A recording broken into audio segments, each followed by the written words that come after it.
दोस्तों हम लोग आज क्लास 11 बायोलॉजी का यूनिट 2 यानी कि structural organisation in plants and animals शुरू करने वाले हैं। उसमें जो फर्स्ट लेसन है वो है morphology of flowering plants.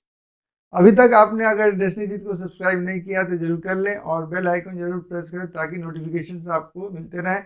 And hello students, welcome to your destiny Jeet. मैं हूँ आपका mentor R K sir. Class शुरू करते हैं।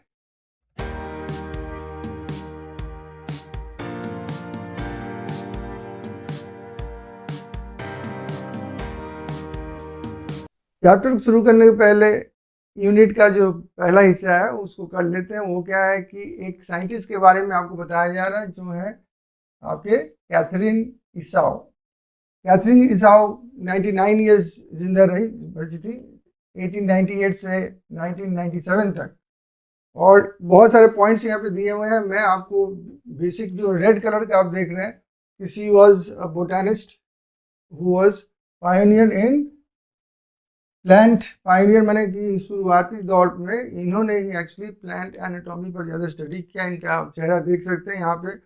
और मोस्ट इम्पॉर्टेंट पॉइंट जो इनका है वो है कि the anatomy of seed plants. Anatomy of seed plants के बारे में, प्लांट्स जो सीड वाले जो प्लांट्स है, कौन से सीड वाले प्लांट्स है, तो सीड प्लांट्स आपके जिम्नोस्पर्म्स एंड एंजियोस्पर्म्स बन जाते हैं। तो उन्होंने एक बुक पब्लिश की थी, ठीक है, 1960 में। क्या नाम था? The anatomy of seed plants. उसको कहा जाता है वेबस्टर ऑफ प्लांट बायोलॉजी कहा जाता है, यानी कि इंसाइक्लोपीडिया है। यानी आपको सारे इंफॉर्मेशन मिलेंगे उसमें प्लांट्स के बारे में, जिम्नोस्पर्म्स और सीड वाले प्लांट्स के बारे में। और सेकेंड इम्पॉर्टेंट इनका जो है ये है डॉक्टर इसाउस प्लांट एनाटॉमी। ये पब्लिश हुआ था, ये तो पब्लिश हुआ था 1960 में, ये पहले पब्लिश हुआ था 1954 में। और इससे एक्चुअली उनको मिला डायनेमिक डेवलपमेंट अप्रोच, जो कि इन्हांस किया once understanding of plant structure and an enormous impact इसका पड़ा world wide, clearly bring revival of the discipline. यानी कि लोग प्लांट्स के बारे में पढ़ना शुरू कर दिए। उस समय तक थोड़ा सा लोग इस पर उतना ध्यान नहीं दे रहे थे, थोड़ा सा धीमा पड़ गया था, लेकिन इन्होंने फिर से उसे रिफ्रेश कर दिया, री एनर्जाइज कर दिया। ये दो पॉइंट्स आपको जानने हैं। मेन ये है रेड कलर, और ये बोटानिस्ट थी, पायनियर इन प्लांट एनाटॉमी, ये जानना है। बाकी मैं रीड कर दे रहा हूँ जस्ट डेटा के लिए। She reported in her early publication that curly top virus spreads through a plant via the food conducting or phloem tissue। तो phloem tissue के द्वारा कर्ली टॉप वायरस का क्या होता है, स्प्रेडिंग होता है, यानी कॉन्टेमिनेशन होता है। और 1957 में उनको मिला था नेशनल एकेडमी ऑफ साइंसेस के लिए उनको इलेक्ट किया गया था, और नेशनल मेडल उनको मिला था of science president George Bush से। वो मिला था आपको 1989 में। ये इनका एक छोटा सा समरी है। आप हमेशा ही काम कीजिएगा, फोटो जो देखिएगा आपकी बुक के जस्ट चैप्टर के पहले में कोई भी साइंटिस्ट का है फोटोग्राफ और कुछ दिया हुआ उसके बायोग्राफी के बारे में, बायोडाटा, थोड़ा सा रीड कर लीजिए। क्यों, कभी कभी क्या होता है छोटे से सिंपल क्वेश्चन चले आते हैं और आप फंस जाते हैं, क्योंकि आप चैप्टर बहुत अच्छा से पढ़ते हो, लेकिन ये जो छोटी छोटी चीज़ें जो है कह सकते हैं लापरवाही कर लेते हो और मार्क्स मिस कर देते हो। तो ये कोई बड़ी बात नहीं है, इसमें समझना नहीं है। डेटा में बताया, रेड कलर आपको देखना है, और यहाँ पे ये जो ऑरेंज कलर का आप देख रहे हो, ये कलर आपको दो मेन है, बाकी ग्रीन कलर आप रीड कर सकते हो, लेकिन दिमाग में आपको रेड कलर तो जरूर रखना है। तो ये ध्यान में रखिएगा। इसके बारे में, कैथरीन इसाउ के बारे में। अब शुरू करते हैं चैप्टर को। चैप्टर क्या है? Morphology of flowering plants. Chapter शुरू करने के पहले मैं एक चीज़ आपको रिमाइंड करना चाहता हूँ। अब देखिए यहाँ पे सारे नोट्स जैसे आपके बोर्ड पर मिलेंगे जब मैं पढ़ाता हूँ, और मैं उसको रीड भी करता हूँ। ऐसा नहीं है कि मैं नहीं जानता हूँ उन चीज़ों को, मैं आपके लिए रीड करता हूँ ताकि आप नोट कर सकें। और ये जितने लाइन्स आप देखते हो यहाँ पे सेंटेंसेस, ये किसी न किसी तरह से आपके एनसीईआरटी बुक से ही लिए गए हैं। उसको फिर से रीप्रिंट किया गया है, रीअरेंज किया गया है, लेकिन सारे नोट्स समझिए ये आपका है एनसीईआरटी का लाइन बाय लाइन। क्योंकि नीट में आपको बायोलॉजी के लिए लाइन बाय लाइन एनसीईआरटी का ही जानना होगा। हाँ, वो दूसरी बात है कि नए बुक से लें या पुराने बुक से लें, तो कुछ बातें अभी पुराने बुक से भी लिए जाते हैं, तो उनको भी हम इंक्लूड करके ही आपको पढ़ाएंगे। लेकिन ये याद रखिएगा कि मैं ये जो नोट्स आपको देता हूँ, ये जो पॉइंट्स आप देखते हैं, ये एनसीईआरटी के ही पॉइंट्स हैं, मैं अपने मन से नहीं देता हूँ। और ये इसलिए लिखता हूँ ताकि आप इसको ध्यान से देखें, एक एक पॉइंट को मैं समझाने की कोशिश करता हूँ। चलिए चलते हैं, क्या है morphology of flowering plants. Even though the angiosperms show large diversity in external structure और morphology को ही external structure कहते हैं और internal structure को स्टडी को हम लोग anatomy कहते हैं। तो they are all characterized by presence of, क्या देखिएगा एक्सटर्नल स्ट्रक्चर यानी मॉर्फोलॉजी ऑफ फ्लावर प्लांट्स में बहुत सारा अंतर है। कोई बहुत छोटा है, कोई बहुत बड़ा है, कोई मतलब कि इनॉर्मस है। तो लेकिन देखिए जैसे मेज प्लांट ले लीजिए आप, एक बैनियन ट्री ले लीजिए आप, तो कोई मेल दिखता है? नहीं दिखता, लेकिन उनमें एक कुछ बातें कॉमन होंगी। क्या होंगी? सबके पास रूट होगा, सबके पास स्टेम होगा, लीव होगा, फ्लावर होगा एंड फ्रूट्स होगा। अब ये कौन सी चीज़ों की बात कर रहे हैं? फ्लावरिंग प्लांट्स के बारे में कह रहे हैं, मतलब कि हम लोग केवल एंजियोस्पर्म्स पढ़ रहे हैं हम लोग, और कुछ नहीं पढ़ रहे हम लोग। क्या पढ़ रहे हैं? एंजियोस्पर्म्स पढ़ रहे हैं हम लोग। और एक चीज़ याद रखिएगा, root and stem, leaves, flowers, fruits हमने पढ़ा, लेकिन ये याद रखिएगा कि जब एक सीड जब जर्मिनेट करता है तो उसके बेसिकली दो पार्ट होते हैं, एक है रेडिकल और दूसरा है प्लूम्यूल। रेडिकल जो है ये रूट सिस्टम बनाता है और प्लूम्यूल जो है ये शूट सिस्टम बनाता है। तो आप ये जो आप देख रहे हो stem, leaves, flower and fruits, ये सारे आपके शूट सिस्टम के ही हिस्सा हैं। आप इस फिगर को देखिए, एनसीईआरटी का ही डायग्राम है। इसमें आप देखोगे कि यहाँ पे लिखा हुआ है आपका, ये है आपका रूट सिस्टम और ये आपका लिखा हुआ है शूट सिस्टम लिखा हुआ है। तो देखिए शूट सिस्टम में सारी चीज आ गए आपके, क्या आ गए? Fruit, stem, leaf, flower. अब उसके बाद में यहाँ पे देखिए कुछ और भी पॉइंट दिए, नोड एंड इंटर नोड्स। तो देखिए ब्रांच निकलते हैं, एक स्टेम है, यहाँ से स्टेम चल रहा है, इसको मेन स्टेम पकड़िए, तो यहाँ से देखिए एक ब्रांचिंग हुई, फिर यहाँ पे स्पेस आ गया इतना यहाँ से यहाँ तक, उसके बाद फिर एक ब्रांचिंग हुई, फिर एक स्पेस आ गया यहाँ से यहाँ तक, फिर एक ब्रांचिंग हुई यहाँ पे, फिर एक स्पेस आ गया यहाँ से यहाँ तक, फिर ब्रांचिंग हुई, फिर स्पेस, फिर ब्रांचिंग, फिर स्पेस, फिर ब्रांचिंग, फिर स्पेस, फिर ब्रांचिंग, फिर स्पेस एंड सो ऑन। तो ये जो आप देख रहे हो जहाँ पे ब्रांचिंग हो रही है उस पोजीशन को हम लोग कहते हैं नोड, और ये जो स्पेस वाला पोर्शन आप जो देखते हैं उसको हम कहते हैं इंटर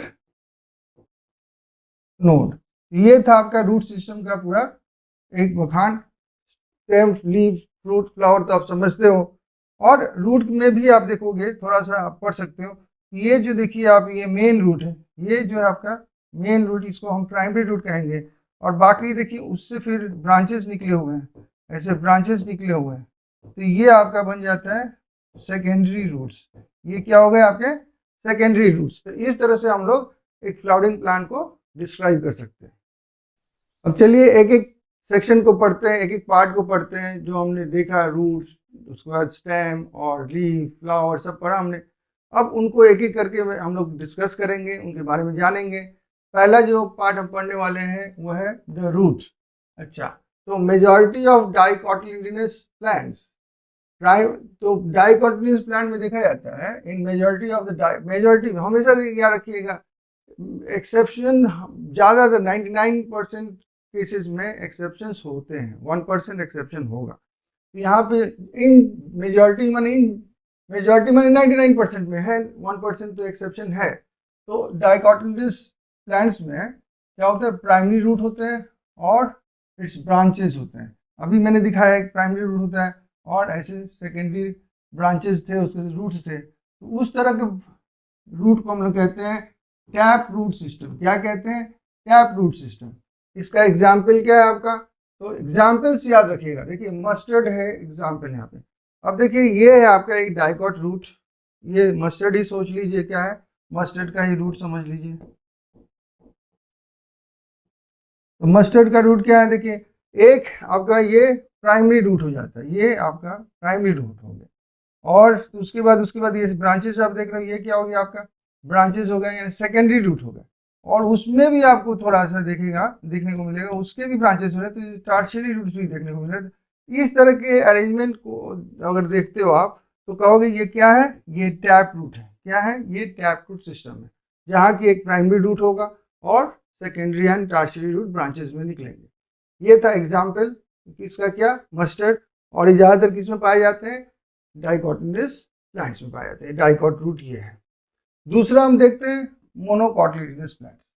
तो प्राइमरी रूट यहाँ पे जो होता है, पहले एक प्राइमरी रूट बनता है, ऐसा नहीं कि नहीं बनता है, पहले तो प्लूम्यूल से रूट बनेगा। तो यहाँ पे प्लूम्यूल से एक रूट बनता है, पहले बन गया ये रूट, प्राइमरी रूट, लेकिन शॉर्ट लिव्ड होता है, उसको वो खत्म हो जाता है, उसके ब्रांचेस नहीं बनते हैं। अब बहुत सारे ऐसे रूट्स का बेस ऑफ द स्टेम से जब प्लूम्यूल बन जाता है, स्टेम होने लगता है, तो यहाँ पर बहुत सारे ऐसे रूट्स निकल जाते हैं। तो वो रिप्लेस हो जाते हैं किससे, छोटे छोटे रूट्स से। तो शॉर्ट लिव्ड होता है कौन, यहाँ पे प्राइमरी रूट शॉर्ट लिव्ड होता है, उसको हम लोग एफीमेरल कहते हैं। एफीमेरल मतलब शॉर्ट लिव्ड होता है, और रिप्लेस हो जाता है with large number of roots originating from the base of the stem. और इसको हम कहते हैं फाइब्रस रूट सिस्टम। क्या कहते हैं इसको, फाइब्रस रूट सिस्टम कहते हैं। और ये जनरली किसमें पाया जाता है, मोनोकोटिलेडनस प्लांट्स में पाया जाता है। और एक देखते हैं, सम प्लांट्स में देखते हैं जैसे ग्रास ले लीजिए। अच्छा, मोनोकॉट का एग्जाम्पल क्या है, तो आपका मोनोकॉट का एग्जाम्पल है व्हीट प्लांट। तो व्हीट हो गया आपका यहाँ पे एग्जाम्पल ऑफ, याद रखिए एग्जाम्पल्स बहुत जरूरी है। तो व्हीट हो गया एग्जाम्पल ऑफ मोनोकॉट। उसके बाद in some plants like grass, monstera and banyan, तो तीन यहाँ पे एग्जाम्पल्स दिए, ग्रास दिया हुआ है, मॉन्स्टेरा दिया हुआ है एंड बैनियन दिया हुआ है। तो ये क्या करते हैं, यहाँ पे ग्रास में लिख सकता हूँ, मॉन्स्टेरा है, मॉन्स्टेरा, और क्या है, बैनियन। इनके पास क्या होता है, इनके पास आपको होता है कैसा root, roots that arise from parts of the plant other than the radical. हमने क्या कहा पहले स्लाइड में कहा है कि सीड का दो हिस्सा पहले बनता है, एक रेडिकल बाद में प्लूम्यूल। रेडिकल क्या बन जाता है, रूट में डेवलप होता है, और प्लूम्यूल क्या होता है, शूट सिस्टम बनाता है। लेकिन कभी कभी क्या होता है, आवश्यकताएं पड़ती हैं इसके चलते कि प्लांट के दूसरे अदर पार्ट से, प्लूम्यूल रेडिकल से नहीं होके किसी और पार्ट से, मतलब समझिए एक ब्रांच से ही एक निकल गया रूट जैसा चीज, रूट ही होगा वो, तो रूट का ही काम फंक्शन करेगा। उस तरह के रूट को हम लोग कहते हैं एडवेंटिशियस रूट। क्या कहते हैं, एडवेंटिशियस रूट। तो ये एडवेंटिशियस रूट हो जाते हैं। एडवेंटिशियस रूट कौन सा रूट हो जाते हैं, तो ये अलग तरह के रूट होते हैं जो रेडिकल से नहीं निकलते हैं। ये रेडिकल छोड़ के प्लांट के किसी और पार्ट से निकल सकते हैं। वैसे तो आपके बुक में नहीं दिया हुआ है, लेकिन लीव्स से भी निकल सकते हैं, तो कहीं से भी निकल सकते हैं, लेकिन वो रेडिकल से नहीं निकलेंगे जहाँ से रूट निकलता है। तो इस तरह से हम लोग देखें तीन तरह के रूट पाए जाते हैं, रूट सिस्टम भी कह सकते हैं। एक टैप रूट सिस्टम है, दूसरा फाइब्रस रूट सिस्टम है, और तीसरा एडवेंटिशियस रूट सिस्टम है। टैप रूट का एग्जाम्पल क्या था, मस्टर्ड आपका, इसका टैप रूट का ये, या डाइकॉट भी कह सकते हैं। उसी तरह से इसका फाइब्रस रूट का या मोनोकॉट का एग्जाम्पल क्या था, आपका व्हीट था। आपका एडवेंटिशियस रूट के तीन एग्जाम्पल्स हमने पढ़े, grass, monstera and banyan tree. इस तरह से हम लोग रूट के बारे में इतना तो समझ गए कि कितने टाइप ऑफ रूट्स होते हैं। अब रूट का काम क्या है, तो main functions of the root हम लोग पढ़ेंगे। पहला है कि absorption of water and minerals from the soil. तो क्या करता है रूट, पानी और जो मिनरल्स हैं जैसे कि सोडियम, पोटेशियम, जो मिनरल्स होते हैं उनको वो सक कर लेता है जमीन से, और प्लांट को प्रोवाइड करता है। Provide proper anchorage to the plant parts. ये जो प्लांट है अगर रूट नहीं होता तो गिर जाता है, तो एंकरेज देता है, पकड़ के जकड़ के रखता है जमीन को प्लांट के लिए। अच्छा, स्टोरिंग रिजर्व फूड मटेरियल, वो कुछ कुछ फूड भी रख लेता है अपने पास में। अगर प्लांट बनाया एक्स्ट्रा एक्सेस उसके पास है तो हम देखेंगे रूट्स रख सकते हैं। उसके बाद synthesis of plant growth regulators.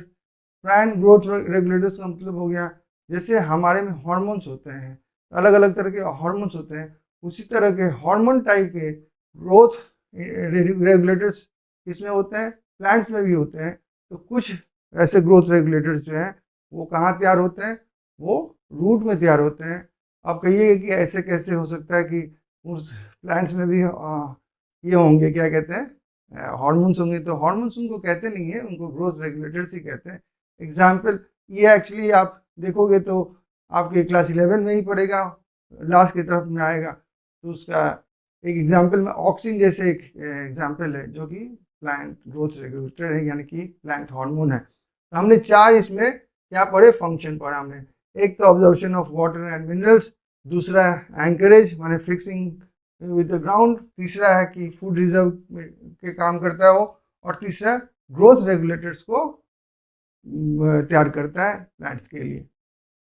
अब रूट के कितने रीजन्स है, रीजन माने जोन्स कितने हैं वो हम देखेंगे। तो देखिए, the root is covered at the apex by a thimble like structure called the root cap. It protects the tender apex of the root as it makes its way through the soil. आप ये देखोगे, thimble माने थम जैसा चीज समझ लीजिए, ऐसे कैप एक।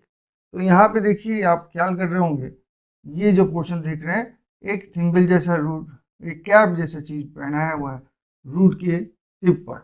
तो ये प्रत्येक रूट जो निकल रहा है, उस टर्शियरी रूट की बात हो, प्राइमरी रूट के एंड में जो होता है, वहाँ पे आपको एक रूट कैप मिलेगा जो थिम्बल शेप्ड होता है, ठीक है। और उसका काम क्या है, तो ये ना पार्ट जो है जो रूट का, ये बहुत ही टेंडर सॉफ्ट होता है। तो उसी को तो लेकिन पेनिट्रेट करना है कहाँ, सॉइल में। तो हार्ड सॉइल के भीतर कैसे जाएगा, तो उसको एक हार्ड कवरिंग देना होगा। तो ये हार्ड कवरिंग रूट कैप प्रदान करता है, और वो प्रोटेक्ट भी करता है आपके एपेक्स, जो टेंडर एपेक्स है, मतलब जो टिप है रूट का, जो बहुत ही सॉफ्ट है, डेलिकेट है, उसको प्रोटेक्ट भी करता है, ठीक है। तो एक बात तो समझ में आ गई कि ये रूट कैप सबसे टिप पे होता है। Second, a few millimeters above the root cap is the region of merismatic activity. The cells of this region are very small, thin walled and with dense protoplasm. They divide repeatedly. अब देखिए, ये reason जो है, ये reason जो है यहाँ पर, जस्ट रूट कैप के ऊपर का रीजन यहाँ का, ये रीजन ऑफ मेरिस्मेटिक एक्टिविटी है। मेरिस्मेटिक एक्टिविटी होता है, मेरिस्मेटिक सेल्स या टिश्यूज वो होता है जो रिपीटेडली डिवाइड करते हैं और हेल्प करते हैं ग्रो में। ये रीजन जो है डिवाइड होते जा रहा है, डिवाइड होकर नंबर ऑफ सेल्स बढ़ रहे हैं। उसके लिए क्या चाहिए, एनर्जी चाहिए। एनर्जी के लिए क्या चाहिए, फूड चाहिए। फूड कैसे आता है, तो सेल में प्रोटोप्लाज्म के हिसाब से। इसी से इनके पास में प्रोटोप्लाज्म, डेंस प्रोटोप्लाज्म होता है, ताकि वो डिवाइड करें और रिपीटेडली डिवाइड करें और ज़्यादा से ज़्यादा ये ग्रो करें नंबर में। ये जो सेल्स होते हैं यहाँ पे स्मॉल थिन वॉल्ड होते हैं। क्यों, क्योंकि अभी ये तो कह सकते हैं ना कि मैच्योर नहीं हुए, डिवाइड करते जा रहे हैं, नए हो रहे, डिवाइड होते जा रहे हैं। यहाँ पे केवल डिवाइड करना ही काम है, यहाँ पे नए सेल्स तैयार करें। तो नए सेल्स बच्चे सेल्स हैं, तो बच्चे होंगे तो स्मॉल होंगे, टाइनी थिन होंगे, और जब ये थोड़े से मैच्योर होंगे तो यहाँ पे नहीं रहेंगे, ये एक्चुअली खिसक जाएगा, नीचे ही वाला पोर्शन हो जाएगा ना, बढ़ जाएगा, वहाँ पे सेल्स बढ़ गए, वो मैच्योर होने लगता है। उससे नीचे वाला जैसे लंबा होता है रूट, अब जस्ट उसके नीचे वाला फिर डिवाइड करने लगता है, वो वाला धीरे धीरे क्या होता है, रीजन ऑफ इलोंगेशन बनने लगता है। यहाँ पे अब क्या होती है, डिफ्रेंशिएशन ऑफ द सेल्स होने लगता है। तो cells proximal to the region undergo, इस रीजन के जस्ट प्रॉक्सिमल नजदीक में जो सेल्स है, they undergo rapid elongation and enlargement and are responsible for the growth of the root length. This region is also called the region of elongation. तो ये अब धीरे धीरे ये लंबे, अब पहले तो छोटे छोटे सेल बने थे, सेल मैच्योर नहीं हुए थे, डिवाइड हो रहे थे केवल। अब सेल का साइज तो लंबा होगा। प्लांट का सेल कैसा होता है, पहले तो मान लीजिए ऐसा एक सेल था, डिवाइड तो इतना छोटा हो गया ना, अब ये भी इतना बड़ा होगा, ये भी इतना बड़ा हो जाएगा। मैं इसमें पूरा नहीं बना रहा हूँ, समझ लीजिए। तो सेल वॉल है, सेल मेम्ब्रेन भी होगा, हमने वो नहीं बना। सेल का साइज देखिए बढ़ गया ना, तो अब तो ये डिवाइडिंग सेल यहाँ पे चले आएंगे, इलोंगेशन हो गया ना इस रीजन में। जैसे ये सेल्स मैच्योर होंगे तो इलोंगेशन हो गया, तो इस तरह से इलोंगेशन होता जाएगा और ये रूट को लंबा करता जाएगा। The cells of the elongation जो ग्रेजुअली डिफ्रेंशिएट। अब ये लोग जब एक तरह से पूरा मैच्योर हो जाते हैं, बड़े बड़े हो जाते हैं, तो अब ये डिफ्रेंशिएट होने लगते हैं। डिफ्रेंशिएट करने का मतलब क्या होता है कि अपने जो उनका वर्क है, जो उनका फंक्शन है, उसको पहचानने लगते हैं, उस रूप में वो तैयार होने लगते हैं। अब जानते हैं एपिडर्मिस होता है, कॉर्टेक्स होता है, ये सब होते हैं ना, सब बहुत तरह के सेल। तो ये सेल सारे के सारे अलग अलग फंक्शंस करते हैं। तो कैसे ये सेल्स अचानक कॉर्टेक्स कहलाते हैं, एपिडर्मिस कहलाते हैं, या हाइपोडर्मिस कहलाते हैं, कुछ भी कहलाते हैं, मैं उसकी डिटेल्स में नहीं जाना चाहता हूँ। तो ये कैसे कहलाते हैं, उनका एक फंक्शन होगा तभी तो। और वो फंक्शन कैसे, वो अपने को चूज किए होंगे वो फंक्शन करने के लिए, यानी अपने को डिफ्रेंशिएट किए होंगे, अपने को उस तरह से तैयार किए होंगे, डिफरेंस लाए होंगे अपने में। तो डिफ्रेंशिएशन भी शुरू हो जाती है इलोंगेशन के रीजन में, एंड ऑफ द मैच्योरेशन। समझ में आ गई। उसके बाद क्या है कि अब ये actually end of the maturation में आएगा। तो यहाँ से अब देखिए यहाँ पे रीजन ऑफ मैच्योरेशन आ गया पूरा। तो ये रीजन ऑफ आपका इलोंगेशन के बाद में क्या आ गया, रीजन ऑफ मैच्योरेशन आ गया। From this region some of the epidermal cells form very fine delicate thread like structures called root hairs. These root hairs absorb water and mineral from the soil. अब देखिए ये जब differentiate करने लगे तो कुछ सेल्स जो हैं एक अलग फॉर्म में सेल, भैया मैं इसको डिस्कस करूंगा। अब समझिए कि ये रूट है, ठीक है, यहाँ पे आ गया, हम लोग इस जगह पे आ गए। अब यहाँ से कुछ मान लीजिए एक सेल क्या हुआ, वो ऐसे बन गया। तो ये कितने सारे सेल्स हैं यहाँ पे, लेकिन एक सेल इलोंगेट हो जाएगा ऐसे और हेड जैसा बन जाएगा, तो उसको हम रूट हेड कहेंगे। क्या कहेंगे, रूट हेड। तो रूट हेड याद रखिएगा क्या होता है, यूनिसेलुलर होता है। रूट हेड क्या होता है, यूनिसेलुलर होता है। एक हेड में एक ही सेल है, हाँ, तो डिफ्रेंशिएशन हो रही है ना, वो अपने काम के हिसाब से अपने को अपना रूप बदल रहा है, वो काम करेगा। क्या उसका काम है, काम रूट हेड का है कि ऑब्जर्व करेगा water and minerals from the soil.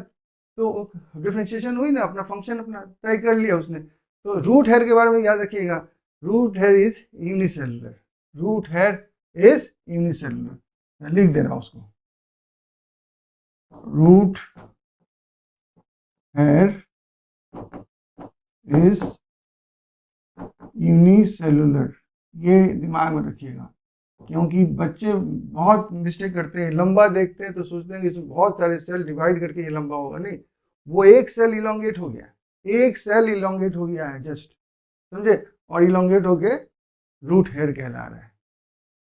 तो ये हो गया आपका रूट के रीजन्स, तो हम लोग समझ गए अच्छी तरह से। तो रूट के तो हम लोग मेन फंक्शंस पढ़ लिए। मेन फंक्शंस क्या है, एक्चुअली मेन फंक्शन उसका है कि वो कैसे प्लांट को फिक्स करेगा ताकि प्लांट खड़ा रहे जमीन पर, कैसे फिक्स करे सॉइल्स के साथ में। और सेकेंड है कि कैसे वो, मेन काम उसका है, मेन उससे भी ज़्यादा इंपॉर्टेंट काम है कि मिनरल एंड वाटर वो क्या करेगा, ऑब्जर्व करेगा फ्रॉम द सॉइल एंड पास करेगा टू द प्लांट। उनको लगेगा किस लिए, फोटोसिंथेसिस करने के लिए लगेगा। तो उसके लिए कहाँ से आएगा ये मिनरल और ये सारा का सारा फूड बनाने के लिए वाटर क्या आएगा, रूट देगा। तो रूट का मेन फंक्शन तो ये हो गया। लेकिन रूट का हम लोग ये भी देखें कि उसके कितने रीजन्स हैं। उसके साथ साथ ये भी हमको जानना पड़ेगा, रूट केवल इतना ही काम नहीं करता है, कभी कभी रूट अपना एडिशनल कुछ फंक्शंस ऐड करता है अपने आप, समझे, जरूरत पड़ता है तो क्या क्या वो करता है। तो उसके लिए उसको क्या करना पड़ता है, अपने को मॉडिफाई करना होता है। क्या करना होता है, मॉडिफाई, मॉडिफिकेशन ऑफ रूट्स देखेंगे हम लोग। तो पहले देखिए क्या लिखा है कि roots are modified for support, storage of food and respiration. तो सपोर्ट का मतलब क्या हुआ, मान लीजिए कि एक पेड़ है, बहुत बड़ा है, इनॉर्मस है, उसका एक ट्रंक है, ठीक है, लेकिन वो फैला इतना दूर है कि उसकी बैलेंस नहीं बन रही है। तो उसमें क्या किया जाएगा, अलग से उसको सपोर्ट देना पड़ेगा। वो कैसे मिलेगा हम लोग देखेंगे, ठीक है। स्टोरेज ऑफ फूड, फूड बन रहा है, प्लांट बना रहा है, रखने का जगह नहीं है, तो क्या, चलो, तो उसने अडॉप्ट कर लिया, अपने को मॉडिफाई कर लिया रूट कि मैं स्टोर कर लूँगा फूड को। थर्ड है क्या कि रेस्पिरेशन। अब रेस्पिरेशन का मतलब क्या है, देखिए रूट जो है, चाहे कोई भी प्लांट का हिस्सा क्यों ना हो, सब सेल से बना हुआ है। अब सेल से जो कुछ भी बना रहेगा वो रेस्पायर करेगा। जैसे कि आप जानते हो कि ह्यूमन बींग्स या कोई एनिमल सेल से बने हुए हैं, सब रेस्पिरेशन करते हैं, रेस्पायर करना बंद कर देंगे, डेड हो जाएंगे। तो क्या प्लांट्स रेस्पायर नहीं करेंगे तो डेड हो जाएंगे? हाँ, डेड हो जाएंगे। आप कहोगे नहीं सेल्स ऑफ प्लांट्स तो फोटोसिंथेसिस करते हैं, बात सही है, फोटोसिंथेसिस उनकी एडिशनल फंक्शन है, लेकिन रेस्पिरेशन अपने को जिंदा रखने के लिए तो करना पड़ेगा। तो हर जीव जो है रेस्पायर करता है, तो प्लांट्स भी रेस्पायर करते हैं। तो प्लांट्स में रूट है, रूट के सेल्स हैं, तो सेल्स भी रेस्पायर करते हैं। कभी कभी ऐसा कंडीशन आ जाता है कि वो कहाँ से रेस्पायर करते होंगे, तो सॉइल में ही थोड़ा सा क्या होता है, थोड़ा ढीला होता है सॉइल ना, तो उसमें थोड़ा सा एयर फिट कर जाता है, एयर होता है, उसी एयर से वो लोग काम चला लेते हैं, ऑक्सीजन ले लेते हैं। लेकिन कभी कभी इतना चिटचिटा हो जाता है, इतना लसलसा हो जाता है सॉइल कि स्पेस ही नहीं रहता एयर घुसने का, तब उसको उसका दम घुटने लगता है किसका, रूट का। तो वो एक तरीका अपनाता है, रेस्पिरेटरी रूट्स निकालने की तरीका निकाल कर अपने को बचा कर रखता है। इस तरह से वो रेस्पिरेशन के लिए अपने को मॉडिफाई करता है। आप देखोगे यहाँ पर बहुत सारे हम मॉडिफिकेशन के ये दिए हैं, यहाँ पे फिगर्स लाए। इसमें आपका एनसीईआरटी का भी है और बाहर से भी, अलग से भी। मैं इसलिए मैं ज़्यादा पिक्चर्स लाता हूँ, रेलिवेंट पिक्चर्स लाता हूँ, डायग्राम, ताकि आपके दिमाग में हर बात जो है छवि के एक पिक्चर की तरह छप जाए। वो क्या होगा इससे कि एक बार आप देखते हो तो हमेशा के लिए वो पिक्चर तो याद रहेगा, पिक्चर याद है तो आप उससे रिलेट कर पाओगे क्या नोट्स या क्या मैंने डिस्कस किया था। आपको एग्जाम्पल के हिसाब से कहता हूँ, देखिए मैं एक रिसेंटली अपलोड किया हूँ द लिविंग वर्ल्ड का वन शॉट फुल चैप्टर। उसमें मैंने इतना विविडली, इतना क्लियरली हर डायग्राम के साथ में हर सेक्शन को, हर टॉपिक को, हर पॉइंट को मैं समझाया हूँ कि अगर बच्चा एक बार देख ले तो उसको द लिविंग वर्ल्ड पढ़ना भी शायद ना पड़े। तो मैं ये भी चैलेंज करता हूँ कि शायद हो सकता है पॉपुलर लोग हो सकते हैं, लेकिन मैं कहूँगा कि आप एक बार देख लोगे तो कहोगे ये यूट्यूब का बेस्ट लेक्चर या वीडियो है। कौन सा? द लिविंग वर्ल्ड का। आप एक बार देखोगे आपको दिल खुश हो जाएगा। मैं हर वीडियो को उस तरह से कोशिश कर रहा हूँ बनाने की, ताकि आपको कम से कम प्रेशर पड़े पढ़ते समय, क्योंकि आप जानते हो कि बायोलॉजी एक ऐसा सब्जेक्ट है, अगर नीट के स्टूडेंट आप हो तो आपको वहीं पे स्कोर करना है मैक्सिमम, क्योंकि ये तो पूरा एनसीईआरटी आता है, तो हर चीज़ अगर समझ में आ जाती है तो और भी आसान हो जाएगा। रिवीजन एक बार करोगे आप, पूरा आपके दिमाग में बातें चली आएंगी। चले आते हैं आगे अपने टॉपिक पर। तो roots are modified for support storage of food and respiration, मैंने पढ़ ली। तो पहले देखते हैं कुछ रूट्स जो कि टैप रूट्स हैं, जैसे कि कैरेट है, टर्निप। ठीक है, ये है आपका कैरेट, ये है टर्निप, और ये दोनों क्या है? टैप रूट्स हैं। ठीक है, टैप रूट्स हैं। तो ये क्या करते हैं, ये लोग स्वोलन हो जाते हैं और फूड स्टोर करते हैं। देखिए फूल गए थे, इनमें फूड है, एक्चुअली फूड भरा हुआ है, इसमें भी फूड भरा हुआ है। फूड होने के चलते लोग स्वोलन हो गए। ये तो टैप रूट्स थे। कुछ एडवेंटिशियस रूट्स भी हैं, कुछ एडवेंटिशियस रूट्स भी होते हैं, जैसे कि sweet potato, asparagus. Adventitious roots क्या होते हैं? जो रेडिकल से नहीं तैयार हुए हैं, कहीं और पार्ट ऑफ द प्लांट से निकले हैं। तो वो है आपका, ये देखिए, ये है स्वीट पोटैटो, इसके पास भी फूड भरा हुआ है। ये क्या है? लेकिन ये एडवेंटिशियस रूट है। ठीक है, ये भी आपका एडवेंटिशियस रूट है। कौन? ये, इसके पास भी फूड भरा हुआ है। क्या है ये? Asparagus. Asparagus and sweet potato ये भी मॉडिफाई हो गए हैं। क्या रूट्स इसके? क्या? फूड स्टोरेज के लिए। और एक इस तरह का रूट है, लेकिन ये एडवेंटिशियस रूट है। अगर पूछ दिया कि नेम वन एडवेंटिशियस रूट या टू एडवेंटिशियस रूट्स जो फूड स्टोर करते हैं, तो वो आपके कौन से होंगे? स्वीट पोटैटो एंड एस्पैरेगस होंगे। अगर टैप रूट कहा जाए फूड स्टोरेज के लिए तो आपका होगा टर्निप एंड आपका कैरेट। अब देखते हैं सपोर्ट की बात करते हैं। The hanging structures that support a banyan tree are called prop roots. अब इस banyan tree को देखते हैं। देखिए यहाँ पे आप banyan tree से देखिएगा, यहाँ पे ब्रांचेस से कुछ से नीचे झूल रहे हैं, हैंग कर रहे हैं, और हैंग करके लास्ट में आके देखिए यहाँ पे रूट्स निकल रहे हैं उसके, ऐसे जाके जमीन पे जाके सपोर्ट दे देंगे। इसको मैग्नीफाई करके यहाँ पे दिखाया गया, देखिए हैंग करके यहाँ पे देखिए, यहाँ पे सेकेंडरी रूट्स निकल रहे हैं, ये सॉइल में जाके अटैच हो जाएंगे। तो इससे क्या होगा? एक तरह से इसको एक्स्ट्रा सपोर्ट देंगे। इसको, इस बैलेंट इतना ह्यूज बैनियन ट्री है उसके ब्रांचेस को, ताकि वो गिर न उखड़ जाएगा ना ऐसे, अगर एक तरफ बैलेंस नहीं हो तो उखड़ नहीं जाएगा, ये सारे बैलेंस करेंगे। ऐसे रूट्स जो कि बैलेंस सपोर्ट देते हैं उनको हम कहते हैं प्रॉप रूट्स। क्या कहते हैं? Prop roots. ये क्या था? ये है प्रॉप रूट। ये जो है आपका बैनियन ट्री का प्रॉप रूट है।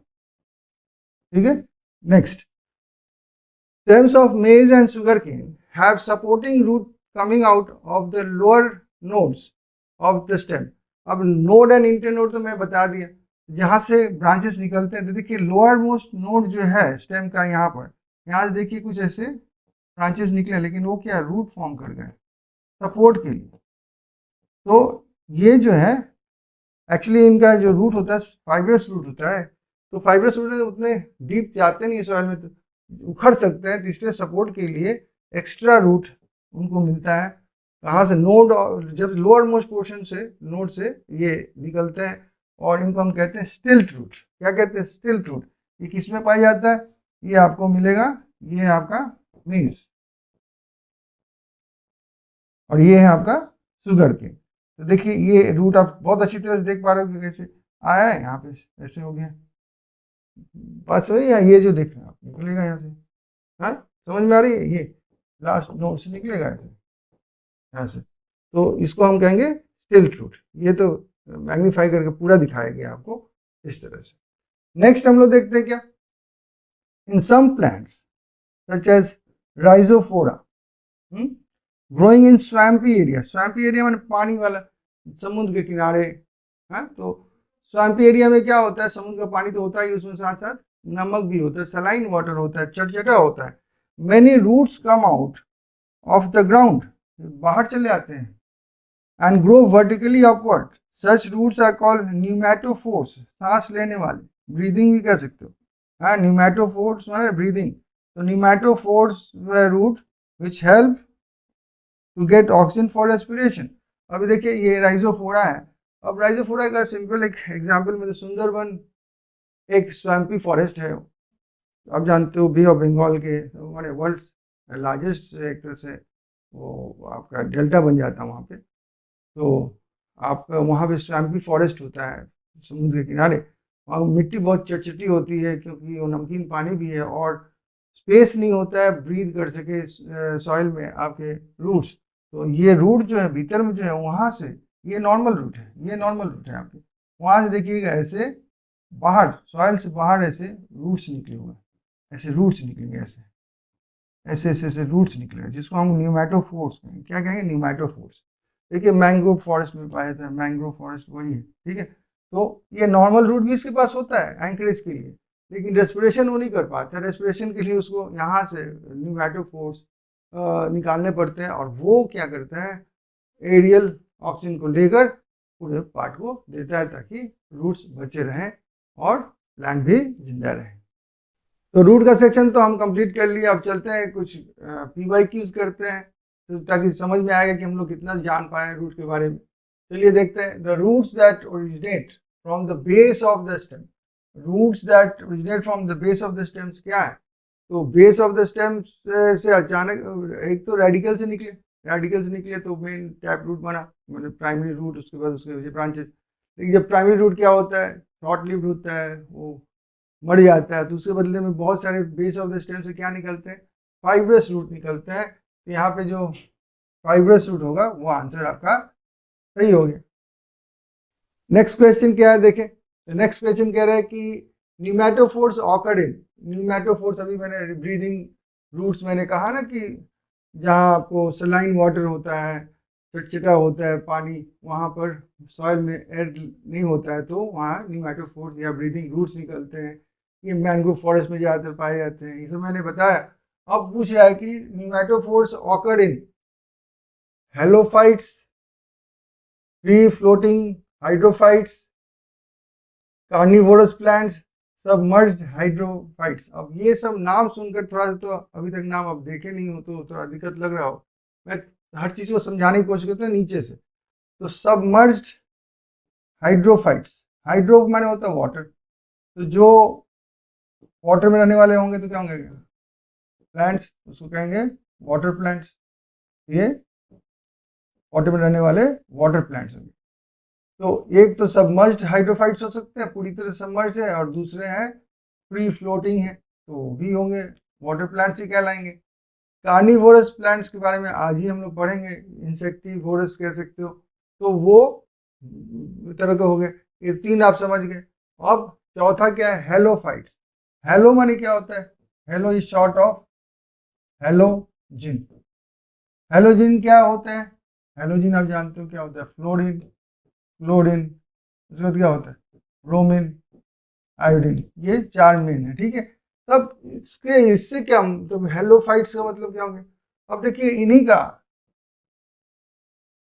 एसिड बनता है ऐसे, ठीक है ना, और वाटर से इसको रिएक्ट करवाएंगे, वाटर से नहीं, इसको अगर रिएक्ट करवा दे एल्कली से,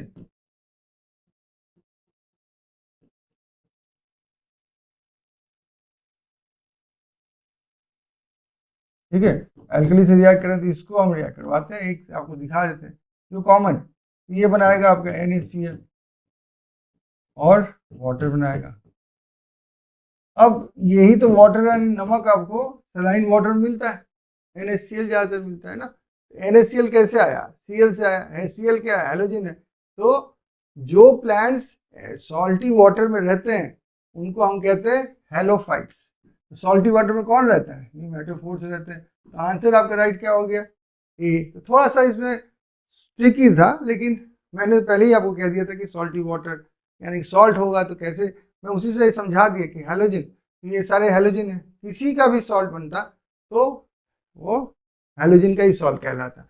मैं इसलिए NaCl दिखाया, बाकी भी समझाया। नेक्स्ट क्वेश्चन देखते हैं क्या है। नेक्स्ट क्वेश्चन में कह रहा है कि स्वीट पोटैटो इज मॉडिफाइड क्या है। तो मैंने बहुत अच्छी तरह से आपको समझाया कि फूड स्टोरेज के लिए 2 टैप रूट्स का नाम बताया मैंने, 2 मैंने एडवेंटिशियस रूट्स बताया, जिसमें कि आपका स्वीट पोटैटो भी था।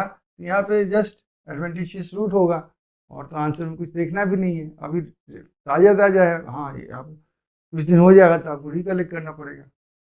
अगला क्वेश्चन देखते हैं क्या है। अगला क्वेश्चन कह रहा है कि hair root hair develop from the region of कौन सा। तो पहले पे फिर से मैं एक रूट आपको बना के समझा देता हूँ। ये रूट है, और शुरुआत में आपको क्या मिलता है? यहाँ पे एक रूट कैप मिलता है जो उसको प्रोटेक्ट करता है। जस्ट उसके ऊपर वाला जो इतना रीजन पकड़ लीजिए आप, ये है आपका मेरिस्मेटिक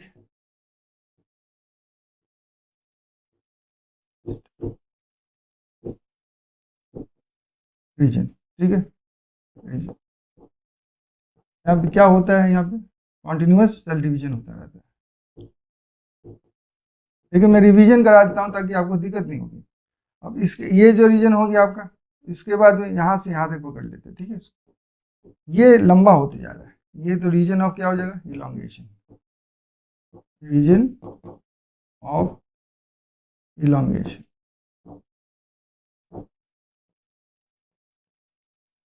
और उसके बाद जो हिस्सा आएगा यहाँ से यहाँ तक पकड़ लीजिए, ये रीजन ऑफ मैचुरेशन होगा।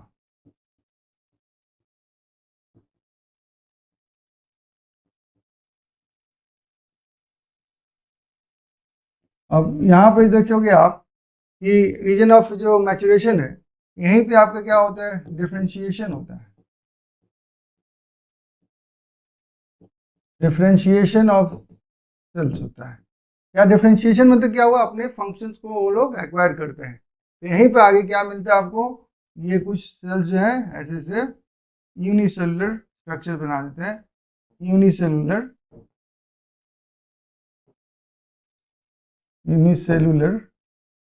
रूट हेड्स बनाते हैं, ठीक है। तो इसमें कौन सा होगा फिर? तो यही तो रीजन ऑफ मैचुरेशन आपका ये बन गया। तो root heads develop from the region of maturation हो जाएगा। तो मैं आपको डायग्राम से समझा दिया। इलोंगेशन तो होगा नहीं, रूट कैप होगा नहीं, मेरिस्मेटिक एक्टिविटी का होगा नहीं। तो ये सारा सारा मैंने यहाँ पे डिस्कस कर लिया आपके साथ। अगला क्वेश्चन एक्चुअली आपके लिए इंफॉर्मेटिव होगा। देखिए 2015 का है, फिर भी आप कोशिश करोगे तो कर सकोगे। मान लीजिए बाई चांस आ गया, वैसे आप ये जान के चलिए जो प्रीवियस ईयर्स PYQs जो होते हैं ना, एक्चुअली प्रीवियस ईयर क्वेश्चन, वो 2015 का क्यों ना हो और आपके सिलेबस में क्यों ना हो, लेकिन चूंकि वो प्रीवियस ईयर से आ चुके हैं तो एक चांस रहता है 20% 30% चांस की उसको रिपीट दे दें। कहेंगे कि आप PYQs करते हो, उसमें तो जरूर आया होगा, तो आपको तो उतना नॉलेज होना चाहिए कि कुछ सालों का PYQs कर लें, तो उस हिसाब से वो लोग क्वेश्चन में दे देते हैं। लेकिन अगर मान लीजिए आप नहीं किए तो क्या? तो देखिए, roots play significant role in absorption of water. आप जानते हो मेन काम रूट का क्या होता है, मैंने बताया absorption of water and minerals होता है। मेन तो काम उनका वही है, सेकेंड है उनका फिक्सेशन। तो फर्स्ट देखें इसमें क्या पूछ रहे हैं, रूट्स प्ले नहीं बोला, सॉरी, इसमें बोला था रूट्स प्ले इनसिग्निफिकेंट रोल, माने not important role in absorption of water. इनमें चॉइस आपको दिया गया है, इसमें आपको बताना है कि कौन किसके रूट्स आपके मेन रोल नहीं प्ले करते हैं इन अब्जॉर्प्शन ऑफ वाटर। देखिए सनफ्लावर आप देखे हो तो आप ज़मीन पर खेती होती है बहुत जगह, तो वहाँ पे पानी तो दिया जाता है, व्हीट में पानी दिया जाता है, पी में दिया जाता है, तो ये तीनों सही हो गए। तो गलत क्या है? गलत तो एक ही बचता होगा ये, तो यानी कि चॉइस आपका ये होगा। ये तो ये सब चॉइस नहीं है आपकी, चॉइस आपका इनसिग्निफिकेंट पूछा है ना, तो इनसिग्निफिकेंट रोल किसका रह गया? पिस्टिया का। अब पिस्टिया है क्या? पिस्टिया एक्चुअली एक वाटर प्लांट। वाटर प्लांट में रूट का काम नहीं रह जाता, क्योंकि वो वाटर में ही रहता है, कहीं से भी बॉडी में वो डिफ्यूजन के द्वारा वाटर ले सकते हैं, इसलिए वाटर प्लांट होने के चलते ये मेन इसका काम वाटर अब्जॉर्प्शन नहीं होगा। लेकिन बाकी सब तो आप जानते हो, तो अगर 3 जानते हो तो बुद्धि लगाकर चौथा का आंसर भी खोज लोगे। अब हम लोग नेक्स्ट सेक्शन पे चलते हैं, वो क्या है? स्टेम। जो स्टेम के बारे में पढ़ेंगे। अब स्टेम तो आप जानते हो, रूट क्या था? अंडर द ग्राउंड जो हिस्सा रहता था। अब ग्राउंड के ऊपर, सॉइल के ऊपर का हिस्सा जो है पूरा स्टेम का मतलब शूट सिस्टम है, उसमें स्टेम आएगा, ये स्टेम है, ठीक है। शूट सिस्टम में सब आते हैं आपके, शूट सिस्टम में आपके स्टेम भी आएगा, फ्रूट भी आएगा, लीफ भी आएगा, फ्लावर भी आएगा, सबका अलग अलग काम है। स्टेम का काम है सपोर्ट करना, मेन काम है प्लांट को। फ्रूट का काम क्या है? प्रोटेक्ट करता है सीड को। लीफ का क्या काम है? तो फोटोसिंथेसिस करता है। फ्लावर का काम क्या है? तो वो रिप्रोडक्शन में हेल्प करता है। तो इस तरह से अलग अलग पार्ट्स हैं, और ये सब पार्ट्स किसके हैं? फ्रूट सिस्टम के। फ्रूट सिस्टम का एक हिस्सा है आपका स्टेम, जिसको कि हम लोग अब पढ़ेंगे। Stem is the ascending part of the axis bearing branches, leaves, flowers and fruit. बोलो ये असेंडिंग क्या है? पार्ट ऑफ द एक्सिस, एक तरह से एक्सिस कह सकते हैं, ये मेन एक्सिस है। Ascending part of the axis है, इसमें क्या क्या चीज़ है? ब्रांचेस हैं, लीव्स है, ये ब्रांचेस है ना, यहाँ से यहाँ एक ब्रांच है, यहाँ से एक ब्रांच, यहाँ से एक ब्रांच है, तो ब्रांचेस इसके पास है। इसके पास लीव्स है, यही बेयर करता है, ये सपोर्ट करता है उनको। फ्लावर्स है, फ्रूट्स है, लेकिन इनका सबका अलग अलग काम है। नहीं कह सकते कि स्टेम है, स्टेम के पार्ट नहीं है, स्टेम उनको सपोर्ट करता है। ये सारे के सारे जो हैं ये पूरे मिलकर एक सिस्टम बनाते हैं, जिसको हम रूट सिस्टम कहते हैं। रूट सिस्टम हम पढ़ चुके हैं, अब नहीं पढ़ना है उसको, ठीक है। तो कहाँ से आता है? मैंने बताया था कि स्टेम जो होता है किससे बनता है? रूट सिस्टम ही एक्चुअली बनता है उससे, तो प्लीम्यूल से बनता है। स्टेम कहाँ से शुरू होता है? प्लीम्यूल से होता है, of the embryo of a germinating seed. तो सीड जब जर्मिनेट करता है तो पहले रेडिकल निकलता है, रेडिकल से वो डेवलप हो जाता है किसमें? रूट में। और फिर क्या निकलता है? सेकंड प्लूम्यूल निकलता है। प्लूम्यूल डेवलप करता है किसमें? तो शूट सिस्टम में। और पहला उसमें जब एक्सिस होगा तो वही तो स्टेम कहलाता है। इस तरह से स्टेम कहाँ से आया? Embryo of the germinating seed के प्लूम्यूल से निकला। इसमें नोड्स एंड इंटरनोड्स होते हैं, ये तो मैं बताया आपको। नोड क्या होता है? जहाँ पर आपकी ब्रांचिंग हो रही है, जहाँ पे आपकी ब्रांचिंग हो रही है उसको नोड कहते हैं। और उसके बीच का जो हिस्सा है, ये जो हिस्सा है आपका, वो इंटरनोड है। इंटरनोड, इसके पास नोड भी है, ये नोड है, ये भी नोड है। दो नोड के बीच में एक इंटरनोड है। फिर यहाँ पे जहाँ ब्रांच है आपका, वहाँ पे तक का आपका इंटरनोड होगा, फिर नोड आएगा। जहाँ ब्रांच आ जाएगा वहाँ पे नोड, और उसके बीच का स्पेस जो है वो है इंटरनोड, नोड के बीच के हिस्सा। Region of the stem where leaves are born are nodes. मैं कहा जहाँ ब्रांच हो, लीव्स हो, तो वो हिस्सा जो है वहाँ यहाँ से वो निकलता है, उसको नोड कहते हैं। While internode are the portions between two nodes. Stem bears buds which में भी टर्मिनल और एक्सिलरी। तो वो बोल रहा है कि स्टेम के दो तरह के बर्ड्स निकलते हैं, बर्ड्स मैंने कली निकलते हैं, जो टर्मिनल हो सकता है, ऊपर में यहाँ पे हो सकता है, या फिर वो एक्सिलरी हो सकता है, ऐसे भी हो सकता है, ऐसे भी हो सकता है, ठीक है। तो दो तरह के हो सकते हैं, एक है टर्मिनल, दूसरा है एक्सिलरी।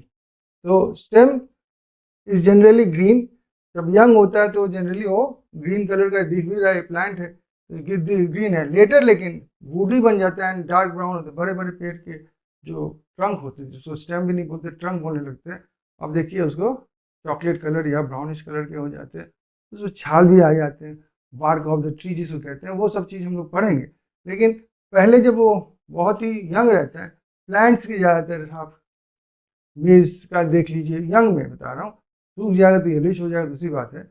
ऐसे आप कुछ भी ले लीजिए, ग्राम सीड का ले लीजिए, जर्मिनेट करता है तो राइस ले लीजिए, कुछ भी ले लीजिए, छोटे छोटे प्लांट जितने हैं सबके आप देखोगे जो स्टेम होगा ग्रीन होगा। वैसे सारे के सारे प्लांट जब यंग होते हैं उनका स्टेम ग्रीन होता है, जब मैच्योर हो जाते हैं, बहुत बड़े हो जाते हैं, बहुत दिनों के हो जाते हैं, तो वुडी एंड डार्क ब्राउन हो जाते हैं वो सब। The main function of the stem is spreading out branches bearing leaves, flowers and fruits. इसका मेन काम है ब्रांच स्प्रेड आउट करना, जिसमें कि आपके क्या मिलेंगे, लीव्स मिलेगा, फ्रूट मिलेगा, फ्लावर्स मिलेंगे, ये सब तो मिलेंगे आपको। अच्छा, और एक तो काम इसका ये है, दूसरा काम क्या है, it conducts water, minerals and photosynthesis. ये कंडक्ट करता है वाटर, जो यहाँ से पानी तो चूस कर लिया किसने, रूट ने, ले जाना होगा ना लीव्स तक, तो कौन कंडक्ट करेगा, तो वो करता है आपका, यही करता है कौन, स्टेम करता है। मिनरल्स भी ऑब्जर्व तो कर लिया प्लांट्स, ले कौन जाएगा, कंडक्ट कौन करेगा, तो स्टेम करेगा।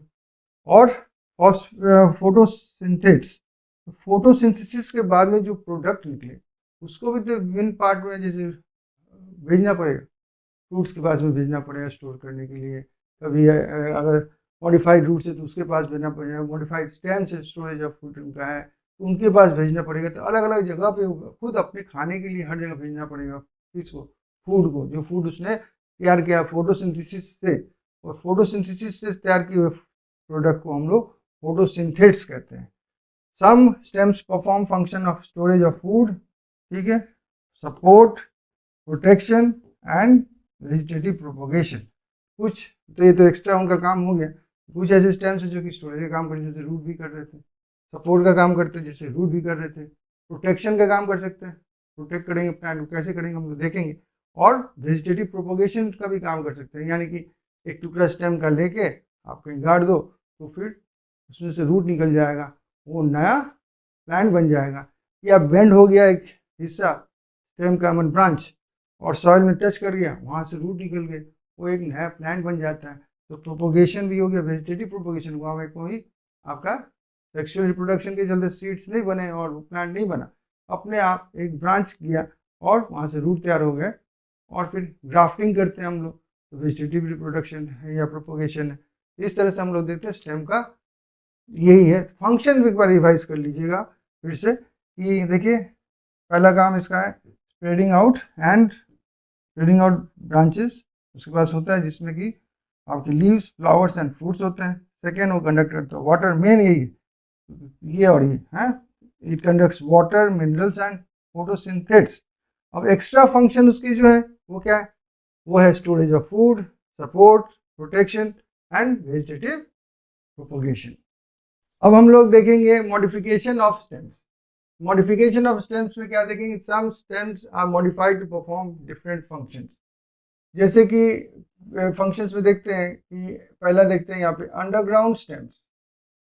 कुछ स्टेम्स होते हैं अंडरग्राउंड हो रह जाते हैं, सॉइल के नीचे ही रहते हैं, जैसे पोटैटो के स्टेम्स, उसके बाद जिंजर के, टर्मरिक के, जामिन कंद, पोलक आसिया का, ये सारे के सारे ज़मीन के नीचे रहते हैं और मॉडिफाइड हो जाते हैं to store food in them. They केवल इतना ही नहीं, they also act as organ of perennation to tide over conditions unfavourable for growth. कभी कभी क्या होता है, ये सॉइल के भीतर है और कंडीशंस फेवरेबल नहीं है, तो किसी तरह अपना वो तो खाना लेके बैठे हुए हैं, प्लांट को देते रहते हैं, और जितना दिन फेवरेबल कंडीशन नहीं आता प्लांट उसी से अपना काम चलाकर जिंदा रहता है। फिर फेवरेबल कंडीशन आने के बाद में फिर ग्रोथ होती है, फिर रिप्रोडक्शन होता है, सब कुछ होता है। तो पेरिनेशन माने अपने पेरिनियल माने होता है सालों साल जिंदा रहना, यानी कि अनफेवरेबल कंडीशन को ओवरकम कर जाना। और ये कौन कौन से अंडरग्राउंड स्टेम्स जो फूड स्टोर करते हैं उनका नाम भी देखेंगे और उनका क्या देखेंगे, डायग्राम भी देखेंगे। तो पहला हम देखते हैं पोटैटो। तो पोटैटो तो आप जानते हो, पोटैटो को ट्यूबर भी कहते हैं, ठीक है। उसके बाद है टर्मरिक। तो टर्मरिक ये है हल्दी, हाँ ठीक है। उसके बाद है जिंजर। जिंजर आप जानते हो, अदरक, राइजोम, ठीक है। उसके बाद जामिनकंद। जामिनकंद आप ओल कहते हो, ओल की सब्जी खाते हैं ना, तो ओल है ये। और उसके बाद है कोलोकासिया। कोलोकासिया अरबी आप सुने होंगे नाम, अरबी है कोलोकासिया, ये कॉर्म है। तो इस तरह से ये सारे के सारे स्टेम्स जो हैं, स्टेम्स हैं ये एक्चुअली, न ही फ्रूट है न ही रूट है। और ये लोग लेकिन अंडर द सॉइल पाए जाते हैं, इनको उखाड़ के निकाला जाता है, क्योंकि अंडर द सॉइल ही अपने को मॉडिफाई करके रहना सीख गए हैं। ये इसलिए सीखे हैं ताकि कभी एडवर्स कंडीशंस आए तो प्लांट को सपोर्ट कर सके। दूसरा ग्रुप देखते हैं, ये तो हो गया एक मॉडिफिकेशन, कौन सा, अंडरग्राउंड स्टेम जो फूड स्टोर करता है। Stems tendrils. अब कुछ कुछ प्लांट्स होते हैं उनके ना, प्लांट्स के फ्रूट्स तो बहुत, फल फूल जो सब्जी जो भी कहो, बहुत बड़े बड़े होते हैं, लेकिन खुद जो उसके स्टेम्स होते हैं इतने कमज़ोर होते हैं। जैसे आप देख रहे हो ये स्टेम वीक स्टेम है, तो ये क्या बड़ा बड़ा भारी कोई इस तरह का सब्जी या फल ये कर सकता है, सपोर्ट कर सकता है, नहीं कर सकता। तो उसको क्या चाहिए, तो उसको एक्स्ट्रा सपोर्ट या फिर बैम्बू दे दीजिए, तो बैम्बू से अपने को इस तरह से बांध लेता है। इसको कहते हैं टेंड्रिल एक्सिलरी। देखिए एक्सिलरी बर्ड से निकला हुआ है, बोले तो एक्सिलरी बर्ड यहाँ पे होता है, ब्रांचिंग यहाँ पे होते हैं, वहाँ एक्सिलरी बर्ड है यहाँ, ये टेंड्रिल बन गया है। और ये टेंड्रिल क्या कर रहा है, स्प्रिंग जैसे आके सपोर्ट से अपने को बांध दे रहा है। अब क्या हुआ कि अब वो कमजोर होते हुए भी सपोर्ट उसको मिल गई, कहाँ से, स्ट्रक्चर जो दिया गया है उसको अलग लगाया हुआ है बैम्बू या किसी और पेड़ का सपोर्ट ले ले, तो ऐसे वो लोग टेंड्रिल से, स्टेम टेंड्रिल से, ये टेंड्रिल जो है एक्चुअली एक तरह से क्या है, ये तो बनता ब्रांच बनता है, तो ब्रांच का ही तो स्टेम का ही तो ये क्या है, मॉडिफिकेशन है। तो stem tendrils which develop from the axillary bud are slender, spirally coiled and help the plant to climb such, तो क्लाइंब करने में हेल्प करते हैं। तो आप देखोगे जितने सारे गॉड्स कहते हैं, गॉड्स, गॉड्स मैंने उसमें आपका सब पम्पकिन आ जाता है, उसमें क्यूकम्बर आ जाता है, उसमें वाटरमेलन आ जाता है। तो आप नाम भी समझ लो ये क्या है, ये है वाटरमेलन, वाटरमेलन। ये क्या है, क्यूकम्बर। ये क्या है, पम्पकिन, पम्पकिन, ठीक है। तो इस तरह से ये सारे के सारे गॉड्स हैं, और ये सारे सारे फल जो भारी होते हैं, इसको सपोर्ट करने की दम नहीं होती इसके वीक स्टेम में। ये टेंड्रिल्स क्या करते हैं, उस स्टेम को सपोर्ट देते हैं, अपने को स्प्रिंग जैसा टाइट कर लेते हैं किसी किसी ऑब्जेक्ट से या किसी बांस से, बैम्बू से या स्टिक से, ताकि सपोर्ट मिल सके उनको। तो ये सारे के सारे गॉड्स उस तरह से आप देखते हो। उसी तरह से आप देखो ग्रेव वाइन्स में, ग्रेव वाइन्स में ऐसे ही आप पाओगे, ग्रेव वाइन्स में यानी ग्रेव के बगीचे में भी देखोगे उसके जो टेंड्रिल्स होते हैं सपोर्ट के लिए अपने को टेंड्रिल से सपोर्ट से बांध देते हैं और प्लांट को या स्टेम को सपोर्ट देते हैं। तो हमने तो देखा कि ग्रास हुआ, ऑक्सैलिस हुआ या स्ट्रॉबेरी, उनके पास रनर्स होते हैं, रनर्स माने ब्रांचेस निकलते हैं जो पैरेलली रन करते हैं, समझिए पैरेलल टू द ग्राउंड, और कहीं कहीं जाके वो टच करके ग्राउंड में वहाँ पे रूट्स निकल जाते हैं और ऊपर में प्लांट, डॉटर प्लांट बन जाता है। फिर तो नए इलाके में वो लोग इस तरह से चले जाते हैं, पुराना जो है इलाका छोड़ देते नहीं, छोड़ते नहीं एक्चुअली, पेरेंट्स मर जाते हैं तो वहाँ पर सूख जाता है, नए डॉटर ही कहेंगे ना उनको, सन तो नहीं कहेंगे क्योंकि फिर वो फिर पैदा करेंगे, तो सन तो पैदा नहीं कर सकते हैं। तो डॉटर्स जो हैं वो नए इलाके में अपना कॉलोनी बनाते हैं। ठीक उसी तरह से, लेकिन थोड़ा सा डिफरेंस तो जरूर होगा, नहीं तो फिर एक ही साथ में पढ़ा देते हैं। मिंट और जैस्मिन में भी हम लोग देखते हैं कि in plants like mint and jasmine a slender lateral branch arises from the base of the main axis and after growing aerially for some time arch downward to touch the ground. तो कह रहे कि ये mint और jasmine आप देख रहे हो, ये जैस्मिन में आप अच्छी तरह से देख पा रहे हो कि एक ब्रांच जो है एकदम बेस, जहाँ मेन एक्सिस है उसके बेस से, मैंने कहा मतलब जो स्टेम जहाँ से निकल रहा है वहीं से एक और ब्रांच निकला, एरियली गया, ऊपर गया ऐसे, उसके बाद ऐसे घूमा, आर्च किया है, आर्च किया, आकर उसने टच किया ग्राउंड को।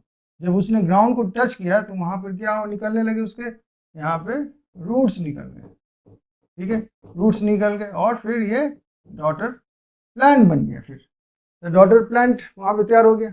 लेकिन इसका थोड़ा सा मैकेनिज्म देखिए क्या है, एक तो ये base of the main axis से निकला, दूसरा वो कहीं जस्ट लैटरल एक ब्रांच नहीं था। दूसरा पॉइंट, ये पहले एरियली ऊपर गया एयर में, उसके बाद बेंड किया, आर्च किया, बेंड करने के बाद में जब वो टच करता है सॉइल को, वहाँ पे रूट्स होते हैं और नए प्लांट्स तैयार होते हैं। ये भी वेजिटेटिव प्रोपोगेशन के एग्जाम्पल्स हैं सब, याद रखिएगा। यहाँ पर भी उसी तरह से देखिएगा कि ये मिंट है, यहाँ बेस देखिए, बेस एकदम बेस जहाँ रूट टच कर रहा है ना, जिस तरह से वहीं पे स्टेम है और वहीं से ये ब्रांच निकला, एरियली गया, सॉइल को टच किया, यहाँ पे रूट्स निकले और ये प्लांट हो गया ना डॉटर प्लांट। तो इस तरह से हम मिंट में और जैस्मिन में भी देखते हैं। इस तरह के रनर को हम लोग एक स्पेशल नाम देते हैं, स्टोलॉन कहते हैं। ये जो ब्रांच है और रनर में थोड़ा सा अंतर है। रनर क्या है कि जस्ट ऐसे कि नहीं ऊपर उठेगा फिर नीचे जाएगा, ऐसे वो एक निकला और पैरेलल टू द ग्राउंड चल रहा है, कहीं कहीं टच भी कर रहा है ग्राउंड, कोई बात नहीं है, और एक पर्टिकुलर जगह में रूट निकल रहा है उसका। यहाँ पर नहीं, यहाँ पर स्टोलन में ये बात है कि वो पहले एरियली ऊपर जाएगा और फिर आर्च डाउन करेगा और जब टच करेगा सॉइल को तब ये रूट निकलेगा। तो स्टोलन और रनर में थोड़ा सा माइनर डिफरेंस है। नेक्स्ट हम लोग देखें तो क्या है, lateral branch with short internodes and each internode bearing rosette of leaves and tuft of roots is found in, अब देखिए एक्वेटिक प्लांट कहा गया है। तो पिस्टिया भी हम लोग एग्जाम्पल में पढ़े, बोले कि जानते नहीं है, फिर भी लिख लो, फिर मैंने आंसर तो दे दिया। पिस्टिया एक्चुअली मैंने कहा था ना वाटर प्लांट है, और एक प्लांट और है इशोर्निया क्या है, इशोर्निया है। इशोर्निया और पिस्टिया ये दोनों जो हैं ये वाटर प्लांट्स हैं, इनको रूट की उतनी जरूरत नहीं, लेकिन इनका एक खासियत है कि ये क्या करते हैं, ऐसे समझिए कि ये नोड है, यहाँ पर लीव्स है, ठीक है, और उसके बाद ऐसे किया एक इंटर नोड, जैसे एक नोड और फिर है वहाँ से फिर टॉप ऑफ रूट्स और फिर गुच्छे आपके किसके, लीव्स के। फिर आपका इंटर नोड कुछ देर चला और फिर नोड जब आया तो यहाँ पे आपको रूट्स के टफ्ट और गुच्छे लीव्स के मिलेंगे। तो rosette of leaves and tuft of roots आपको मिलेंगे हर इंटरवल पर एक बार। कब इंटरवल होगा, जब इंटरनोड खत्म होगा नोड आएगा। लेकिन ये इंटरनोड जो साइज होता है उसका बहुत छोटा साइज होता है, शॉर्ट इंटरनोड्स होते हैं, बहुत जल्दी जल्दी ये टफ्ट्स बनते हैं। बस यही समझना इसके बारे में, बाकी आप समझ। देखिए क्यों हम कह रहे थे कि पानी मेन इसका काम नहीं है ऑब्जर्व करने, देखिए स्वोलन पीटियोल है, स्वोलन वो स्टेम है, यानी कि ऐसे ही पानी चूस लेते हैं, सक कर लेते हैं, वाटर में ही तो है बैठे हुए, इसलिए मेन काम इसका रूट का पानी नहीं, क्या है तब एंकरेज होगा। एंकरेज तो जरूरत पड़ेगा, नहीं तो फ्लोट करते रहेंगे, तो एंकरेज के लिए रूट्स लगते हैं उनको। अब अगले सेट ऑफ जो प्लांट्स हैं हमारे पास में, जैसे कि बनाना ट्री है, आपका पाइनएप्पल है, सेंथेमम है, इसमें आप देखेंगे वैसे ही लैटरल ब्रांचेस इसमें भी निकलते हैं। इसमें अभी तक उन्होंने क्या पढ़ा, ग्रासेस पढ़ा कि वो कोई भी ब्रांचेस ऐसे निकला लैटरल चला। आपने उसके बाद क्या मिंट और जैस्मिन ने क्या पढ़ा कि नहीं ब्रांचेस निकले एकदम बेस ऑफ द एक्सिस से, माने सॉइल के ऊपर में ही, लेकिन एकदम बेस से निकलेंगे, फिर वो ऊपर जाएंगे और आर्च डाउन करेंगे। इसमें क्या है, अब देखिए वही काम होगा, लेकिन इसमें तो अंतर क्या है कि इसमें इस बार देखिए in banana, pineapple and chrysanthemum the lateral branches originate from the basal and underground portion of the main stem। Main stem जो है इसका थोड़ा सा नीचे की तरफ होता है यहाँ तक, उसके बाद रूट का पोर्शन शुरू होता है ऐसे, ठीक है। मेन स्टेम इसका कहाँ है, थोड़ा सा सॉइल के भीतर में है, मेन स्टेम के बेसल पोर्शन जो बढ़ गया वो अंडरग्राउंड जो है वहां से ये लोग निकलेंगे रूट्स, लैटरल रूट्स, समझे ये। और ये देखिए लैटरल ब्रांचेस निकलेंगे, रूट्स जैसे मैंने काम करेंगे यहाँ पे, रूट्स जैसे काम कर रहे हैं जिसमें, क्योंकि रूट है वहाँ पे तो ब्रांचेस में रूट है, लेकिन अचानक वो कहीं आकर एरियली बाहर निकल आएंगे। तो क्या होगा, ये रूट इसके पास है और एरियली यहाँ पे वो ब्रांचेस बनाएगा, सब कुछ बनाएगा। तो ये क्या हो गया, एक नया प्लांट हो गया, ये भी एक नया प्लांट हो गया। इस तरह देखिए पेरेंट प्लांट तो है लेकिन ये दो अलग अलग डॉटर प्लांट्स हो गए। ठीक उसी तरह से आपके बनाना में भी देखिएगा, देखिए यहाँ से एक निकल रहा है, ठीक है। उसी तरह से पाइनएप्पल में भी मिलेगा आपको। तो ये सारे के सारे क्या करते हैं, पहले इसमें आप क्राइसैंथेमम में अच्छी तरह से देख पा रहे हो कि एक्चुअली ऐसे ये सॉइल अगर है और ऐसे कि आपका स्टेम, और स्टेम थोड़ा सा आपको नीचे तक लाना पड़ेगा, उसके बाद उसको रूट मारना पड़ेगा, ऐसे रूट जा रहा है, ठीक है, रूट हो गया। अब यहाँ से जो है ये एक ब्रांच निकलेगा, ब्रांच जब निकलेगा तो सॉइल के भीतर है तो रूट उसमें होगा ही, ठीक है। अब वो ऐसे एरियली निकलेगा, अब उसके ब्रांचेस होंगे, उसके लीव्स होंगे ऐसे, ठीक है। तो ये एक डॉटर प्लांट हो गया। मेन प्लांट तो ये है, मेन प्लांट ये क्राइसैंथेमम हो या आपका बनाना हो या पाइनएप्पल में, ये तीनों में आपको इस तरह के मैकेनिज्म मिलता है मॉडिफिकेशन ऑफ स्टेम का।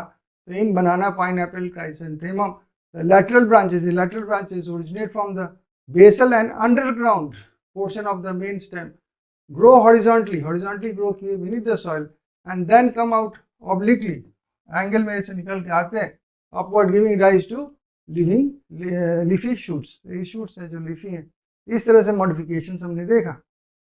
अब स्टेम का हिस्सा तो हमने खत्म कर लिया, अब P by Q चेक करते हैं हम कर सकते हैं कि नहीं। तो पहला क्वेश्चन है which of the following statements is not correct.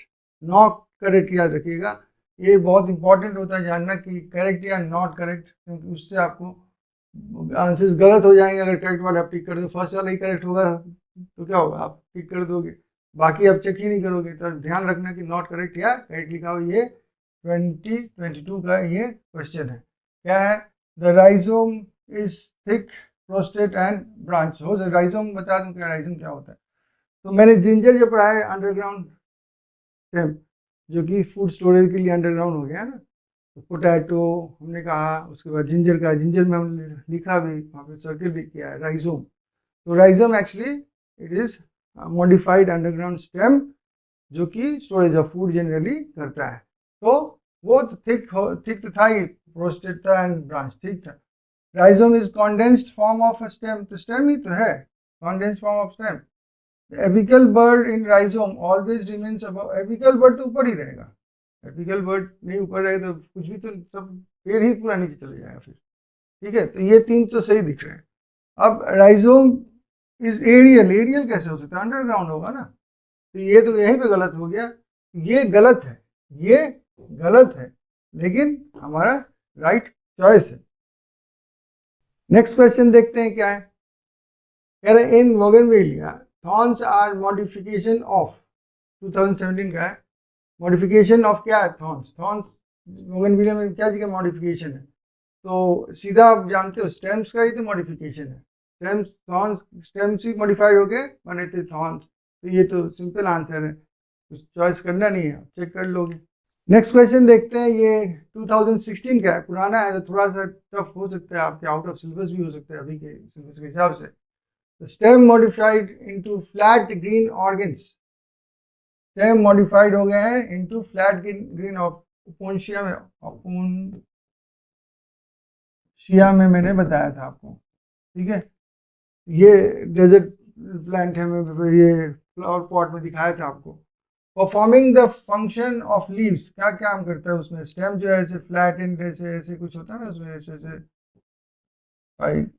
Spicules या थॉर्न टाइप का होता है, स्पाइंस होता है। और ये जो है स्टेम है, फुला हुआ स्टेम है ग्रीन कलर का, फोटोसिंथेसिस करता है। तो वर्क काम क्या करता है, ये करता है लीव्स का काम। एक्चुअली मॉडिफिकेशन हो गया ना उसका, क्योंकि ये मतलब वाटर लॉस करना, कम करवाना है। लीव्स होते तो स्टोमाटा से वाटर लॉस होता है, इस स्टेम से वाटर लॉस नहीं होता, फ्लैशी होता है, फ्लैट होता है। इसको हम एक्चुअली देखिए, ये भी हम बता दें कि आप एक्चुअली मैं जानबूझ कर नहीं बताया, यहाँ पे बताने के लिए। इसको हम लोग जो फ्लैशी जो फ्लैट जो स्टेम मॉडिफिकेशन देखते हैं इसको हम फाइलोक्लेड्स कहते हैं। क्या कहते हैं इसको? फाइलोक्लेड्स। तो याद रखिएगा, तो ये आपका जरूरत का चीज़ है, फाइलोक्लेड। इसको फाइलोक्लेड एक से ज़्यादा होंगे तो फाइलोक्लेड्स हो जाएंगे। एक और बना देता हूँ, तो ऐसे करते हैं, ये फाइलोक्लेड्स हो गया। तो फाइलोक्लेड्स क्या है आपको याद रखिएगा, stems modified flat green organs, flat green जो स्टेम्स होते हैं फ्लैशी, जो फंक्शन करते हैं लीव्स का, इसमें एरिड प्लांट्स में ओपोन्शिया एग्जाम्पल में बता दिया आपको, तो उसको हम फाइलोक्लेड कहते हैं, फाइलोक्लेड्स। तो ये आंसर आपका सी आंसर यहाँ पे राइट आंसर है। नेक्स्ट क्वेश्चन अटेम्प्ट करते हैं, क्या है देखें। Which of the following is not a stem modification. Stem का मॉडिफिकेशन हम लोग पढ़े, लेकिन ये नॉट अ स्टेम मॉडिफिकेशन, ठीक है। ये 2016 का है, देखें। तो पिक्चर ऑफ नेपेंथिस, ये पता नहीं हम लोग को, ठीक है। थॉर्न्स ऑफ सिट्रस तो पढ़े, सिट्रस प्लांट लेमन देखे ना फिगर, तो ये तो है, तो इधर नॉट करना है, तो ये तो इधर कर देना, ठीक। टेंड्रिल्स ऑफ क्यूकम्बर भी देखा, ये भी सही है, वाटरमेलन क्यूकम्बर, गोड्स में देखे हम लोग। फ्लैटन स्ट्रक्चर ऑफ ओपोन्शिया अभी मैं डिस्कस किया थोड़ी देर पहले, तो ये तीनों तो सही हो गए। तो गलत कौन सा हुआ? ये गलत हुआ, और यही चॉइस होगा। पिक्चर मॉडिफिकेशन नहीं है, मॉडिफिकेशन तो ये सारे हैं, हम लोग देखेंगे उसको बाद में, ठीक है। चलिए नेक्स्ट क्वेश्चन अटेम्प्ट करते हैं। क्या क्वेश्चन? 2014 का है। An example of edible underground stem. Underground stem होना चाहिए, मॉडिफाइड निश्चित रूप से होगा जब एडिबल है, स्टेम होना चाहिए, ठीक है। देखते हैं, तो पहला ही है पोटैटो, तो सही हो गया। बाकी अब कैरेट और स्वीट पोटैटो आप पढ़े थे, क्या था वो? कैरेट एंड ये तो रूट है मॉडिफाइड स्टोरेज के लिए। कैरेट जो है आपका टैप रूट में आता है, स्वीट पोटैटो आपका एडवेंटिशियस रूट में आता है, तो ये था आंसर। अब हम लोग नेक्स्ट सेक्शन पे चलते हैं, क्या है? लीफ के बारे में पढ़ेंगे हम लोग। लीफ क्या है देखें, तो leaf is lateral generally flattened structure born on the stem. ये कहाँ से डेवलप करता है? नोड से, और जहाँ से ये है नोड, जहाँ से ब्रांच स्टेम है, जहाँ से ब्रांचिंग होगी वो लीफ है, और ये जो पोर्शन है इसको हम क्या कहेंगे? नोड। जहाँ से स्टार्ट हुआ ये हो गया नोड। और देखिए ये जो एक्सिस बना, यहाँ पर इस एक्सिस पर एक बर्ड बनेगा, जिसको कि हम क्या कहेंगे? एक्सिलरी बर्ड, ठीक है। तो axillary bird later develops into branch, ये फिर से एक ब्रांच बनेगा एक्चुअली, ये फिर से एक बाद में ब्रांच बन जाएगा वैसे। तो later on develops into a branch. The leaves originate from the shoot apical meristem. तो एक्चुअली ये कहाँ से होता है? तो एपिकल मेरिस्टेम, मेरिस्टेम होते हैं वो रीजन ऑफ द प्लांट जहाँ पे कॉन्टिन्यूस सेल डिवीजन हो रही है। एपिकल मेरिस्टेम मतलब क्या हो गया? एपिक्स में, जहाँ एकदम टॉप में जो स्टेम का जो हिस्सा होता है, उसी जगह पे बहुत नए नए सेल्स ग्रो करते हैं, और they are arranged in acropetal order में होता है। पुराने वाले नीचे रह जाएंगे, नए वाले ऊपर जाएंगे, टिप की तरफ में नए होंगे, पुराने जो होंगे नीचे की तरफ में होंगे, मैंने जो मैच्योर होते जाएगा नीचे होते रहेगा, और नए नए ऊपर बनते जाएंगे। They are the most important vegetative organs of photosynthesis. हम जानते हैं जनरली आपका ये ग्रीन जो लीफ होता है वही आपका फोटोसिंथेसिस करता है। वैसे जब तक प्लांट के बाकी हिस्से भी ग्रीन हो जाए, जैसे कि हम ओपोन्शिया में देखें मॉडिफिकेशन में, या जब प्लांट रहता है तो उसके ग्रीन स्टेम्स भी फोटोसिंथेसिस कर सकते हैं, लेकिन मेन ऑर्गन ऑफ फोटोसिंथेसिस कौन है? लीफ है। लीफ के टिपिकल लीफ के 3 मेन पार्ट्स हैं, इसके 3 main parts, leaf base, petiole and lamina. तो लीफ बेस जहाँ से वो अटैच्ड है नोड के पास में, उसके बाद एक डंठी जैसा है जिससे कि वो यहाँ पे आ रहा है लैमिना तक, और ये जो है पूरा पोर्शन इसको हम लैमिना कहेंगे, और ये जो है पीटियोल है। 3 बात हो गए, leaf base, petiole and lamina, 3 main part इसके। The leaf is attached to the stem by the leaf base, तो लीफ बेस ही तो स्टेम से अटैच्ड है, and bears 2 lateral small leaf like structure called stipules। यहाँ पे देखिए 2 lateral ऐसे ये लीफ लाइक स्ट्रक्चर्स उसमें है वहाँ पे बेस पर, तो उसको हम कहते हैं stipules, ठीक है। इन मोनोकोटिलिडन्स the leaf base expands into a sheet covering the stem partially और होल्डली। तो मोनोकॉट में क्या होता है कि ये अगर स्टेम है मान लीजिए, और ऐसे आपका लीफ बेस है और यहाँ से एक लीफ है, तो ये जो लीफ बेस है ये थोड़ा सा ऐसे लीफ बेस जो है क्या करेगा, शीट बनाएगा। शीट बनाकर आपको स्टेम को कुछ हद तक कवर कर देगा, पूरा कवर कर दे, ऐसे पूरा ही कवर कर दे या कुछ हद तक कवर कर दे। तो ये इसमें मोनोकॉट में देखा जाता है। जबकि in some leguminous plants leaf base become swollen and is called pulvinus. जबकि मोनोकॉट इसमें आपके लेगुमिनस प्लांट्स में क्या देखा जाता है कि ये जो स्टेम है और ये जो बेस था ऐसे लीफ है, तो ये जो लीफ है ये लीफ के बाद में जो बेस है ये तो फूल जाएगा, ये फूल जाता है, फूलकर स्वोलन हो जाता है। और उसका नाम क्या कहते हैं स्वोलन पार्ट को, उसको कहते हैं पल्विनस। ये किस में होता है, लेगुमिनस प्लांट्स में पाया जाता है ऐसे। उसके बाद the petiole help hold the blade. ये पीटियोल का काम क्या है, ये पीटियोल डंडी का काम करता है ना, तो इसको होल्ड करने में हेल्प करता है। और ब्लेड है जो लैमिना को ब्लेड भी कहते हैं। लॉन्ग थिन फ्लेक्सिबल पीटियोल्स अलाउ, लंबे लंबे पीटियोल्स अगर फ्लेक्सिबल हो और थिन हो तो लीफ को फ्लटर करने में हेल्प करते हैं विंड में। इससे उनको क्या मिलेगा, ऑक्सीजन मिलेगा, कार्बन डाइऑक्साइड जो उनको चाहिए फोटोसिंथेसिस के लिए, कार्बन डाइऑक्साइड चाहिए रेस्पिरेशन के लिए, ऑक्सीजन चाहिए, वो सारा वो हिल हुल के ऐसे अपने एयर से लेते हैं। द लैमिना और the leaf blade is green expanded part of the leaf with veins and veinlets. यहाँ पे देखिएगा ऐसे एक मेन वेन देखिएगा ऐसे है, उसके बाद बहुत सारे ऐसे वेनलेट्स हैं, सेकेंडरी वेन्स है, उसके बाद उसके वेन्यूल्स, वेनलेट्स कह सकते हैं, ऐसे ब्रांचेस। ये कंडक्शन का काम करते हैं, इनका काम है ट्रांसपोर्टेशन। ठीक है, तो वेन एंड वेनलेट्स होते हैं। There is usually middle prominent vein. ये वाला मिडिल वाला जो है ये प्रोमिनेंट वेन बन गया, और ये वाला जो पोर्शन में बता रहा हूँ ये प्रोमिनेंट वेन है, तो नोन एज द मिडरिब, उसको हम लोग मिडरिब कहते हैं। Veins provide rigidity to the leaf blade. एक तो रिजिडिटी देते हैं उसमें स्ट्रक्चर, जिसमें हमारे पास बोन है तो हमारे पास रिजिडिटी है, और उसी तरह से लीफ के पास वेन्स है तो रिजिडिटी है। लेकिन मेन काम इनका है they act as channels for transport of water, minerals and food minerals materials. क्या नाम है, वाटर एंड मिनरल्स लाते हैं वो लोग, जो रूट से आया स्टेम के द्वारा, वो लीफ को दिया गया, लीफ ने फूड बनाया, तो वो फिर ट्रांसफर करना होगा, ट्रांसपोर्ट करना होगा पूरे प्लांट को। ये वेन्स के द्वारा ही जाते हैं और आते हैं। The shape, margin, apex, surface and extent of incision of the lamina varies in different leaves. तब ये शेप जो है किसी में ऐसा होगा, किसी में आपको केवल ऐसा मिल जाएगा, किसी का मतलब एक्सटेंट जो है, अब देखिएगा कॉम्पाउंड लीव्स भी होता है। उसके बाद इसकी इंसिजन मतलब कई कोई कोई लीफ ऐसे होगा, ऐसे अच्छा सा, कोई ऐसे ऐसे भी हो सकता है, इंसिजन कटा कटा हिस्सा हो सकता है, कोई कॉम्पाउंडली भी बना देगा ऐसे। तो इस तरह से ये सारी चीज़ डिफर करते हैं अलग अलग लीव्स में यानी प्लांट्स में। लीव्स के वेन्स के बारे में तो हमने पढ़ा। वेन्स अलग अलग तरह से लीव्स में हो सकते हैं, मेनली दो तरह से हो सकते हैं, उसी को हम लोग कहेंगे venation. Arrangement of veins and veinlets in the lamina of the leaf is termed as venation. तो कैसे ये अरेंज होंगे लैमिना ऑफ द लीफ में, कौन, वेन्स एंड वेनलेट, उस अरेंजमेंट को ही हम लोग वेनेशन ऑफ द लीफ कहते हैं। तो वेनलेट्स जब नेटवर्क बना दें तो उस वेनेशन को हम लोग कहते हैं रेटिकुलेट।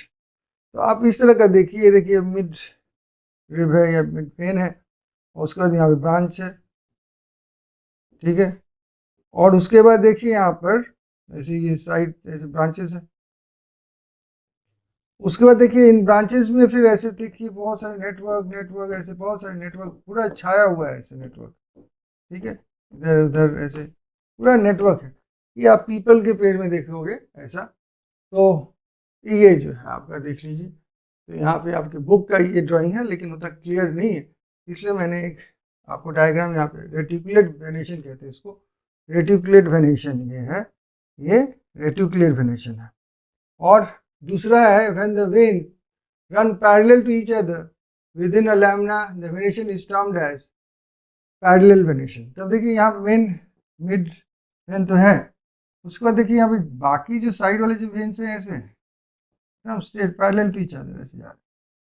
यहाँ पर भी देखिएगा, ये बनाना लीव्स में आपने देखा होगा, तो इस तरह का वेनेशन हम लोग कहते हैं पैरेलल वेनेशन। इस लीव में भी आप देख सकते हो, ये भी पैरेलल वेनेशन। ये आपका एनसीईआरटी का फिगर है, ये मैंने आपको और अच्छी तरह समझाने के लिए अलग से डायग्राम डाउनलोड किया हूँ। उसके बाद है the leaves of dicotyledonous plants generally. तो अब इसमें थोड़ा सा डिस्टिंक्शन भी कर लेंगे। डाइकोटिलेडोनस प्लांट्स हैं, उनके पास कौन सा वेनेशन होगा, उनके पास ये वेनेशन होगा, कौन सा, रेटिकुलेट वेनेशन। और मोनोकॉट अगर हो, उनके पास कैसा होगा, उनके पास ये आपका पैरेलल वेनेशन कैरेक्टरिस्टिक बनता है। तो इस अगर हमको डाइकॉट और मोनोकॉट समझना है तो दो कैरेक्टरिस्टिक हम लोग जान गए अभी तक। एक देखे जनरली डाइकॉट जो होते हैं उनका रूट जो होता है टैप रूट होता है, और मोनोकॉट का फाइबस होता है।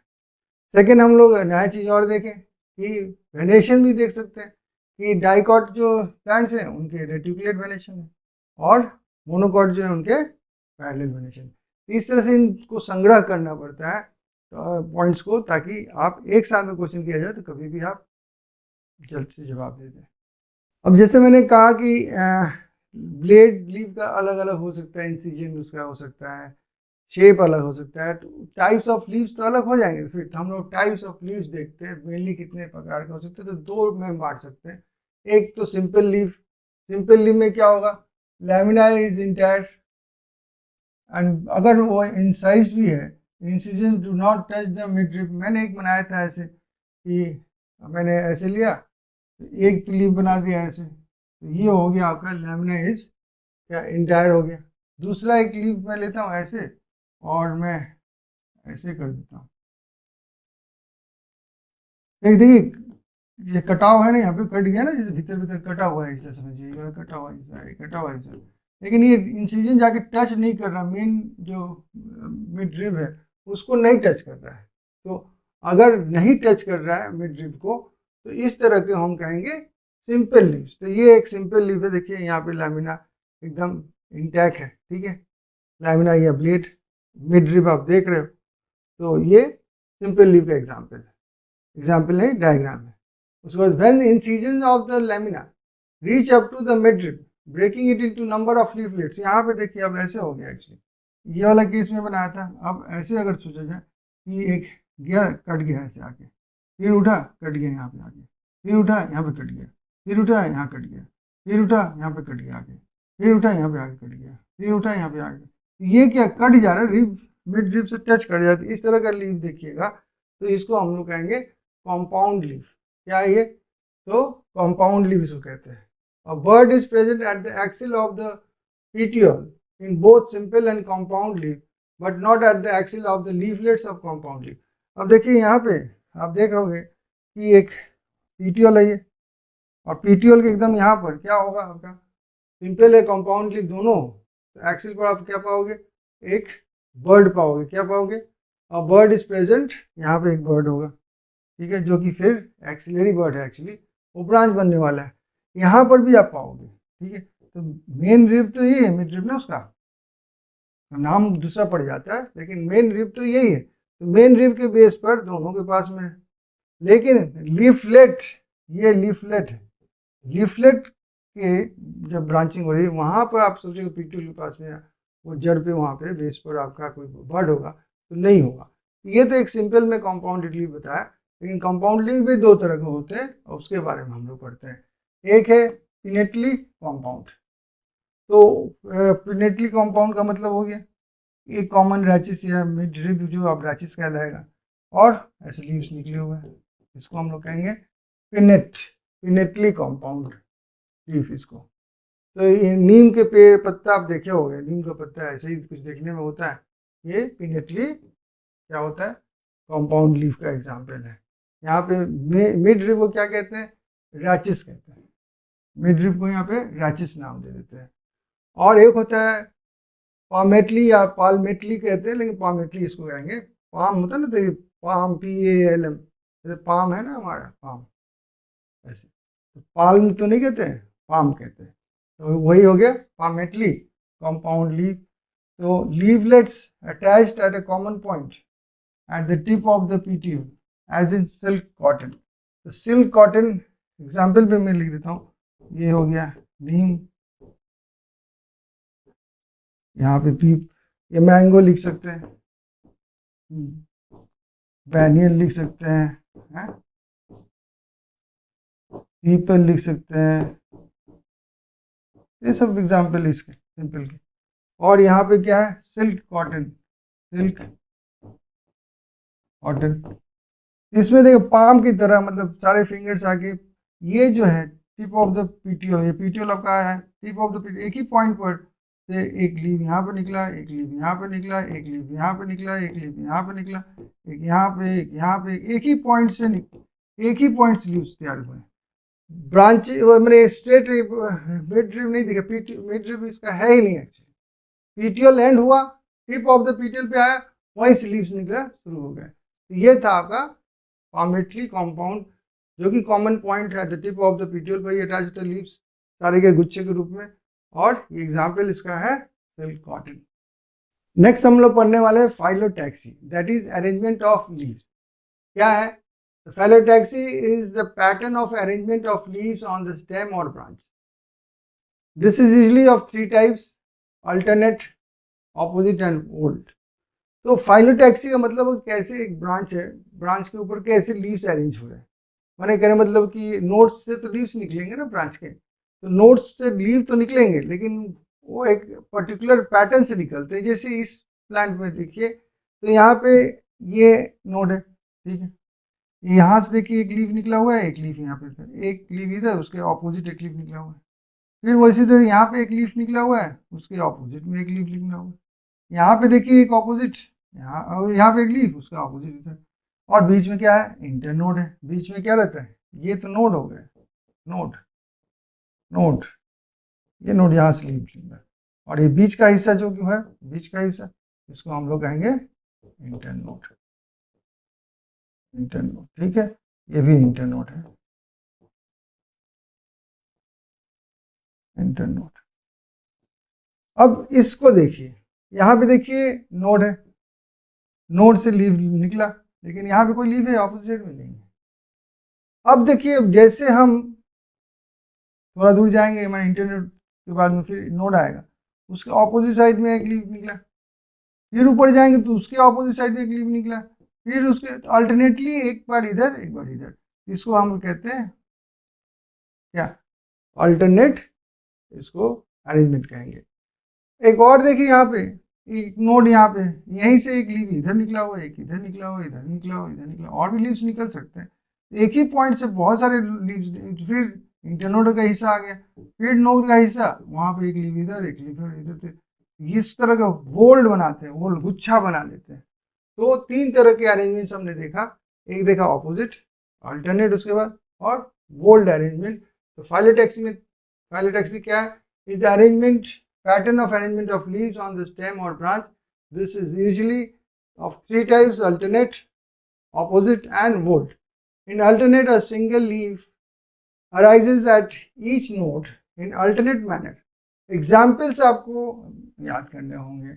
देखिए ये था अल्टरनेट, कौन सा, ये और पहला हम बता रहे हैं, ये बीच वाला जो है पहला है, यहाँ पे पहला जो है बीच वाला, तो अल्टरनेट है, ठीक है। अल्टरनेट में क्या क्या एग्जाम्पल्स आपके हैं, यहाँ पे है, आपका लिख देता हूँ ताकि याद रहेगा। ये है चाइना रोज, और क्या है, मस्टर्ड है, मस्टर्ड एंड सनफ्लावर, ये हो गया आपका अल्टरनेट का, ठीक है। और ऑपोजिट, ये वाला एग्जाम्पल देखते हैं। ऑपोजिट जहाँ ईच नोड पर दोनों साइड में लीव्स है, इसका एग्जाम्पल है गुआवा एंड कैलोट्रोपिस। तो कैलोट्रोपिस एंड गुआवा, ये 2 एग्जाम्पल्स किसके हो गए, ऑपोजिट के। और मोर देन 2 लीव्स, जैसे यहाँ पे 4 लीव्स है एट ए नोड, तो वोल बनाते हैं, उसका एग्जाम्पल क्या है, इसका नाम है एल्स्टोनिया, एल्स्टोनिया, मैं लिख रहा हूँ जानबूझ कर ताकि आपको दिमाग में छप जाएगा, यहाँ पे लिखा हुआ है। मैं लिख रहा हूँ इसलिए कि फिगर के साथ आप समझोगे। देखिए यहाँ पे बीच में जो है सबसे ज़्यादा 3 संख्या है, इसका China rose, mustard and sunflower. 2 है इस तरफ में, ऑपोजिट में कौन से, कैलोट्रोपिस एंड गुआवा। और वर्ल्ड में एक एग्जाम्पल दिया हुआ है, क्या है, एल्स्टोनिया। तो इस तरह से हम लोग फैलोटैक्सी समझते हैं। तो लीव का मेन फंक्शन क्या है? लीव का मेन फंक्शन फोटोसिंथेसिस है और कुछ नहीं। फूड बनाना ही उसका मेन फंक्शन है, हम बचपन से जानते आ रहे हैं, इसलिए उसके लिए अलग से फंक्शन ऑफ लीव नहीं पढ़ना होगा। उसके अलावा लीव कुछ भी करना चाहता है, हेल्प करना चाहता है अपने प्लांट को, तो उसके लिए उसको मॉडिफाई होना पड़ेगा। तो हम लोग अब मॉडिफिकेशन ऑफ लीव्स देखेंगे। तो leaves are often modified to perform functions other than photosynthesis. Photosynthesis छोड़ के कुछ और काम करना चाहे लीव, तो उसको मॉडिफाई होने पड़ेगा। अब देखिए कौन कौन से मॉडिफिकेशन है। तो पहला है कि leaves are converted into tendrils for climbing as in peas. अब देखिए टेंड्रिल्स, लीव्स टेंड्रिल्स, टेंड्रिल्स वो थ्रेड लाइक ऐसे नहीं था, स्प्रिंग जैसे स्पाइरल, तो वो बनाना अपने को। तो वो तो स्टेम में भी हमने देखा था, वो तो हाँ स्टेम मॉडिफिकेशन था। गोड्स में देखा था हमने, गोड मैंने कर मतलब कि क्यूकम्बर, वाटरमेलन एंड पम्पकिन जैसे फ्रूट्स में। उसके बाद हमने देखा कि ग्रेप वाइन में भी आपको मिलता है ये कौन सा, modification of stem into tendrils. ये लेकिन वो किस लिए था, सपोर्ट के लिए। उसके क्या थे, उसके स्टेम बहुत वीक थे और भारी भारी उसके फल थे, उसको सपोर्ट करने के लिए ये टेंड्रिल्स बने थे। कौन, स्टेम मॉडिफाइड किया था। यहाँ पे लेकिन क्लाइंब करने के लिए, ये तो इसके जो फल हैं, पीस पीस बहुत, ये क्या है, पी पोड है, लीव नहीं है। तो ये पी पोड को प्लांट को और ऊंचा ले जाते हैं, हल्के हल्के हैं लेकिन इनको ऊंचा ले जाने के लिए और दूर ले जाने के लिए, ऊपर ले जाने के लिए, क्लाइंब करने के लिए देखिए टेंड्रिल्स बने हुए थे, इसको लीफ टेंड्रिल कहते हैं। तो ये एग्जाम्पल इसका पी है, तो पी का एग्जाम्पल है। और काम क्या है इसका, क्लाइंबिंग, वहाँ पे था सपोर्टिंग, ठीक है। और दूसरा है स्पाइंस। दूसरा क्या देखते हैं, दूसरा इसका फंक्शन है स्पाइन बनना। स्पाइन किस लिए बन जाता है, वो डिफेंस करने के लिए। तो फाइलाक्लेट्स में हम लोग क्या देखे थे, जो कि कैक्टाई कहिए या पुंशिया कहिए, तो उसमें ये जो फ्लैशी जो आपका स्टेम है, उसके लीव्स जो है स्पाइंस के रूप में हुए। स्पाइंस किस लिए, कहीं कोई ग्रेजिंग या ब्राउजिंग एनिमल आके उसको खाए, नहीं खाएगा तो उसको चुभेगा, तो उसके डर से वो नहीं खाएगा, तो प्रोटेक्शन देता है अपने प्लांट को, यानी कि कैक्टाई को। कौन, लीव जो स्पाइन बन गया है, ठीक है। और नेक्स्ट देखते हैं ऑस्ट्रेलियन एकासिया में leaves are small and short lived. इसमें जो लीव्स होते हैं कुछ दिनों के लिए होते हैं और छोटे छोटे होते हैं। बाद में क्या होता है, उनके पीटियोल्स जो हैं of this plants expand and become green and synthesise food. इनका जो देखिए लीफ होता है, ये आपका स्टेम है, ये लीफ बेस बना, यहाँ से पीटियोल है और ये लीफ हुआ। तो मेन काम तो लीफ का होता है ना, पीटियोल कुछ होता है खाली सपोर्ट देना होता है। अब नहीं, एक्यासिया में क्या होता है, ऑस्ट्रेलियन एक्यासिया में ये जो लीफ है ऐसे हम लिए, और ये लीफ छोटे छोटे ऐसे होंगे और ये शॉर्ट लीफ होंगे, और ये जो है ना सोलन हो जाएगा, खुल जाएगा, खुलकर ये लीफ जैसा बन जाएगा और बाद में फोटोसिंथेसिस करेगा। यहाँ पे देखिए आपको एक मैं फोटोग्राफिक फॉर्म दिया हूँ और स्केच फॉर्म इसलिए लिया हूँ आपको इसको ठीक से समझने में सुविधा होगी।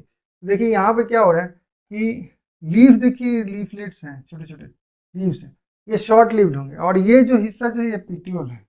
अब देखिए पीटीओल कैसे सोलेन होते जा रहे हैं, ये पीटीओल पूरा ऐसे हो जाएगा मैच्योर हुआ तो, और लीव्स इसके झड़ जाएंगे। ये पीटीओल को हम लोग जो फ्लैशी हो गया ना, फ्लैशी हो गया, पल्पी हो गया है, ग्रीनिश है, तो ये क्या करेगा, तो देखिए सिंथेसाइज करेगा फूड, एक्सपैंड करेगा ना, तो सिंथेसाइज ग्रीन है, फूड फूड सिंथेसाइज में ये काम करेगा पीटीओल इसका जो है, केवल इसका ये पोर्शन जो है, लीव का ये पोर्शन काम कर रहा है फोटोसिंथेसिस का, ये वाला पोर्शन, ठीक है। ये वाला पोर्शन आपका अब काम कर रहा है, लीफ ब्लेड वाला काम नहीं कर रहा है। तो जब आपका आप मॉडिफिकेशन ऑफ स्टेम क्लेड कह रहे थे, तो यहाँ पे कहेंगे फाइलोड।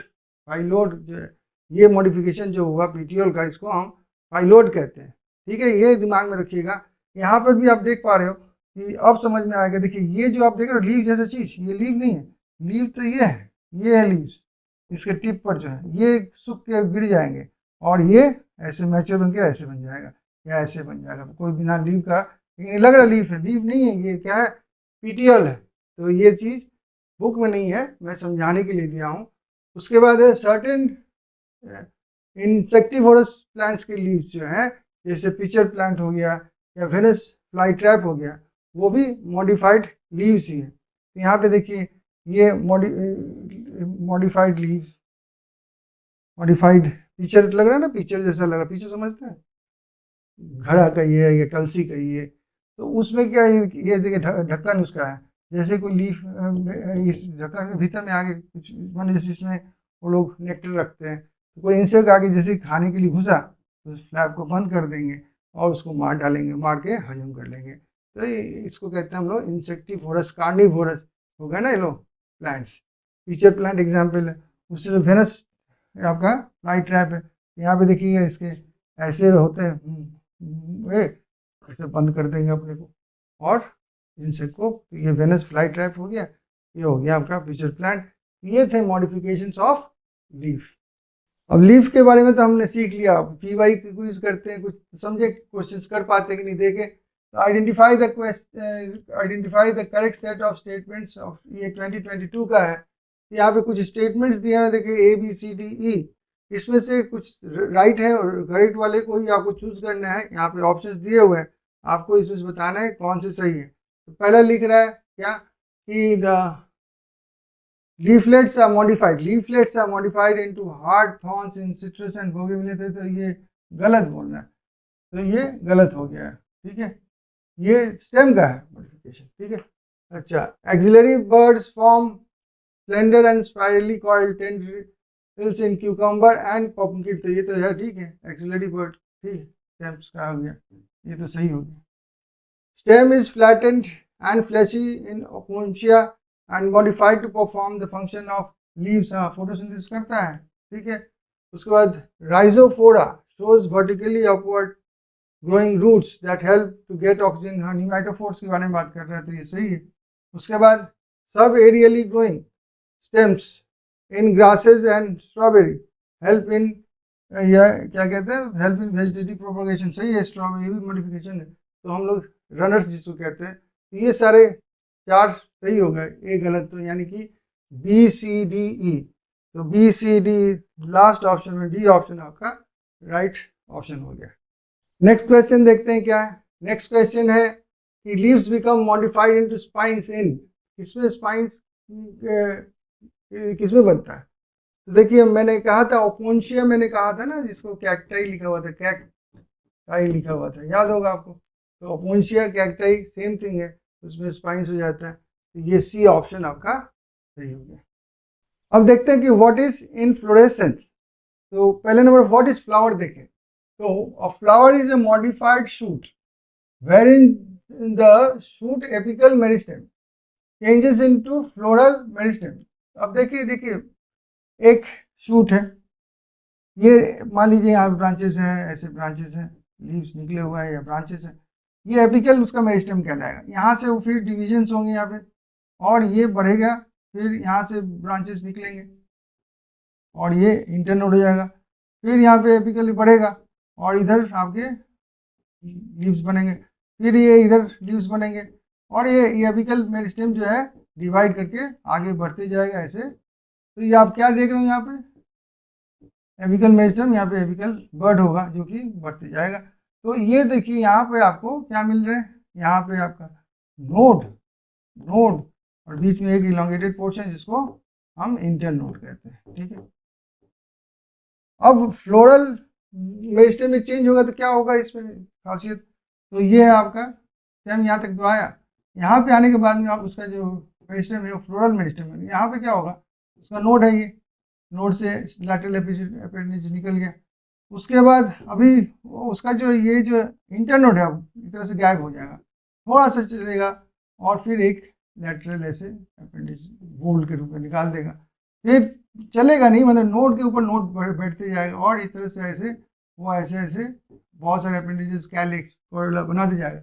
अल्टीमेटली देखने में क्या हो जाता है, ये एक फ्लावर हो जाता है, गुच्छा बन जाता है। तो कह रहे हैं कि shoot apical meristem changes into floral meristem, internodes do not elongate, यहाँ पे इंटरनोड इलोंगेट नहीं कर रहे हैं, and the axis get condensed, the apex produces different kind of floral appendages, यहाँ पे laterally different types of floral appendages निकलते हैं laterally at successive nodes. Nodes तो है लेकिन वहाँ पे क्या हो रहा है, ये जो इंटरनोड है वो कॉन्डेंस हो गया, वो नहीं अब इलांगेट कर रहा है, नोड के ऊपर नोड, और वहीं से लैटरली आपके अपेंडेजेस निकलते जा रहे हैं। और याद रखिएगा when a shoot tip is transformed into flower, वो सॉलिटरी हो जाता है। ये अब यहाँ पे यहाँ से अब कोई ब्रांच नहीं निकलेगा, ठीक है, ये सॉलिटरी हो गया फ्लावर, मैंने सिंगल फ्लावर हो गया वहाँ पे। अब ये arrangement of flower on the floral axis की बात कर रहे हैं, उसको हम इनफ्लोरेसेंस कहेंगे। अब depending whether the apex gets converted into flower, जैसे कि यहाँ पे ये कन्वर्टेड इनटू फ्लावर हो गया एपेक्स, या इट कंटिन्यूज टू ग्रो, ठीक है। तो inflorescence can be of two types, एक है रेसिमोस। रेसिमोस में क्या होगा, in this type influences the main axis continues to grow, flowers are borne laterally in acropetal succession। अब देखिए यहाँ पे जो मेन स्टेम है वो जो है continues to grow कर रहा है, और यहाँ पे देखिए फ्लावर्स, यहाँ पे एक फ्लावर इस साइड से, इधर एक फ्लावर, इधर एक फ्लावर, इधर flower, and in what form, in acropetal form. तो मैच्योर वाले नीचे, टिप के तरफ में यंग वाले, नए वाले फ्लावर, छोटे फ्लावर देखिए आप ऊपर की तरफ में, ओल्ड वाले फ्लावर्स आपके नीचे की तरफ में, इसको हम कहते हैं एक्रोपेटल अरेंजमेंट, ठीक है। अब दूसरा क्या है, साइमोस टाइप। ये साइमोस टाइप, इसमें हम लोग क्या देखते हैं, इसमें क्या होता है, the main axis terminates in a flower hence is limited in growth. और यहाँ पे मेन एक्सिस क्या हो गया, फ्लावर बन गया लास्ट में जाके। अब यहाँ से तो ग्रोथ नहीं होगी, हम लोग ये सॉलिटी हो जाता है, यहाँ के बाद ग्रोथ नहीं होगा, फ्लावर बनने के बाद उसके ऊपर कुछ नहीं बनेगा। और यहाँ पर ये तो साइड से बने हुए हैं, दूसरी बात इधर से निकलेंगे, इधर से निकल सकता है ब्रांचेस होके, फिर इधर एक फ्लावर बन सकता है। तो यहाँ पे इन दिस केस क्या देखते हैं कि ओल्डर ऊपर में, यंगर नीचे में निकलेंगे सब। तो ये उल्टा हो गया एक्रोपेटल का, इसको हम लोग कहते हैं बेसीपेटल, माने बेस की तरफ नए बच्चे तैयार होंगे। यहाँ पे एक्रोपेटल ऊपर की तरफ में, माने नए की तरफ में बच्चे तैयार होंगे, ठीक है। ये था एक्रोपेटल, और ये जो साइमोस है ये बेसीपेटल है। इस तरह के दो तरह के हम लोग इन्फ्लोरेसेंस पढ़े। अब हम लोग पढ़ने जा रहे हैं किसके बारे में, Pushpa. Pushpa the flower, not the fire, ठीक है। द फ्लावर क्या है कि the flower is the reproductive unit of angiosperms. केवल एंजियोस्पर्म्स के बाद में फ्लावर देखेंगे, वही एकमात्र फ्लावरिंग प्लांट्स होते हैं। It is meant for sexual reproduction. Flower किस लिए बनता है, सेक्सुअल, इसमें सेक्सुअल पार्ट्स होते हैं। A typical flower has 4 kinds of holes, circular arrangements होते हैं 4 तरह के, एंड सक्सेसिवली सोलन एंड उसका होता है एक ऑफ द स्टॉक, उसको स्टॉक का है या पेडिसल का है, पेडिसल का है, स्टॉक आता है ऐसे, नीचे से स्टॉक आया और ये सोलन हो जाएगा यहाँ पे, उसके बाद बोल्स यहाँ पे तैयार होते हैं। सोलन एंड जो है उसको हम कहते हैं थैलेमस या रिसेप्टिकल, थैलेमस या रिसेप्टिकल कहते हैं। 4 ओल्स जो है बाहर से भीतर की तरफ में, क्या नाम देते हैं हम, calyx, Corolla, androecium and gynoecium. आप यहाँ पे फ्लावर देख पा रहे हो, ये पेडिसल क्या है, ये आपका पेडिसल या स्टॉक है, और यहाँ पे देखिए सोलन एंड आ गया, यहाँ पे आ गया ना, तो ये सोलन एंड 11 नंबर क्या है, ये रिसेप्टिकल है, ठीक है। अब उसके बाद में देखिए ये जो ग्रीन कलर का लीव जैसा देख रहे हैं, ये 9 नंबर है, क्या है ये 9 नंबर सेपल ही है, पूरा ग्रुप को हम लोग कैलिक्स कहते हैं, ठीक है।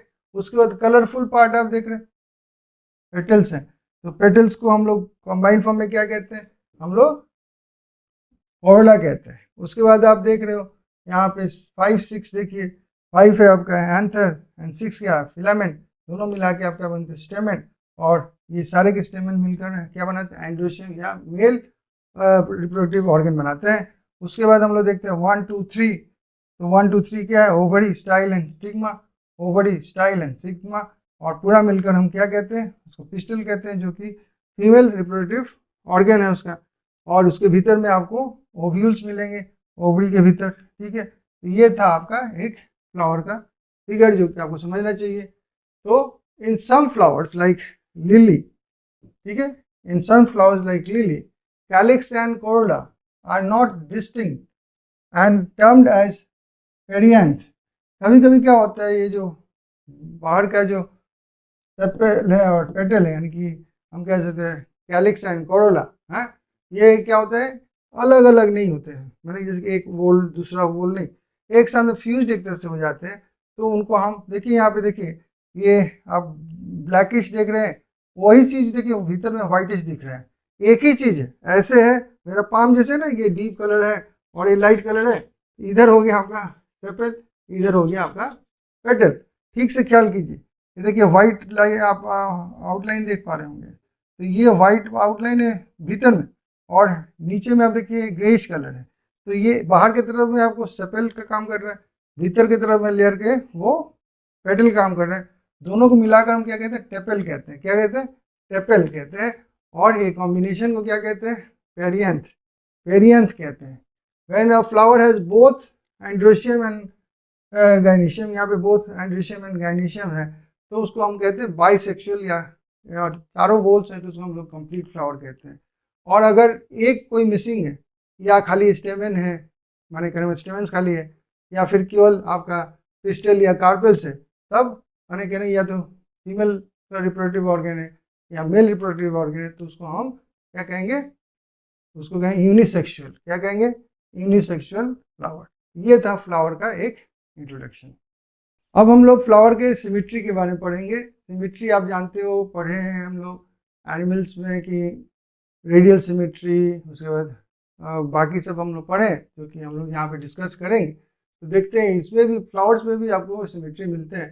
तो देखते हैं क्या है symmetry. When a flower is divided into two equal radial halves in any radial plane passing through the center, it is said to be radial symmetry या एक्टिनोमॉर्फिक। नया नाम देखिए, रेडियल सिमेट्री को हम लोग क्या कहते हैं, एक्टिनोमॉर्फिक। तो आप यहाँ पे देख पा रहे हो कि आप सेंटर से एक रेडियल आप डायमीटर टानिए, तो देखिए 2 हाफ हो गया, यहाँ से कर दीजिए तो 2 हाफ हो गया, यहाँ से कर दीजिए तो 2 हाफ हो गया। तो इस तरह के रेडियल सिमेट्री वाले को हम लोग कहते हैं एक्टिनोमॉर्फिक। और एग्जाम्पल इसे क्या है, मस्टर्ड, डटूरा एंड चिल्ली, मिर्ची। तो मस्टर्ड, दटूरा, चिल्ली में जो है आपको एक्टिनोमॉर्फिक यानी कि रेडियल सिमेट्री मिलती है।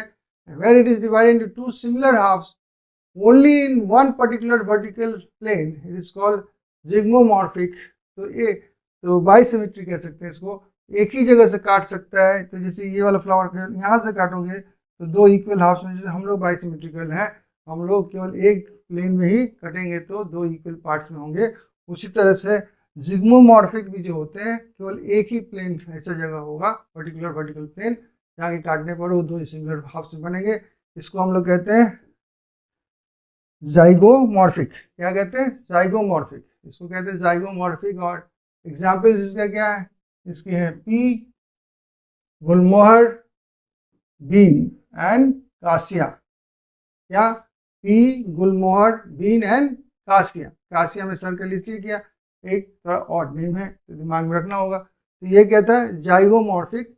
और जो रेडियल सिमेट्री वाले हैं उनको क्या कहते हैं, एक्टिनोमॉर्फिक।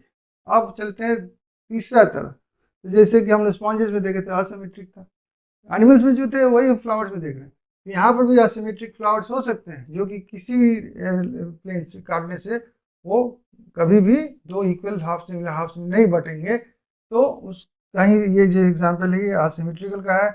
और इसका भी एग्जाम्पल जो है हम अलग से लिख दे रहे हैं, कैना, कैना है।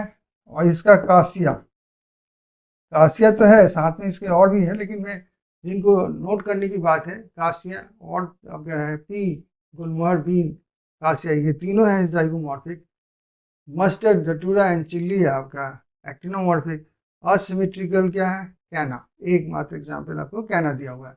और फ्लावर में भी ट्राइमेरस, टेट्रामेरस या पेंटामेरस। इसका मतलब उसके जो फ्लोरल अपेंडेजेस है, जैसे सेपल्स हो गया या पेटल्स हो गए, तो 3 नंबर ऑफ पेटल सेपल्स होंगे तो उसको हम क्या कहेंगे, उसको कहेंगे ट्राइमेरस।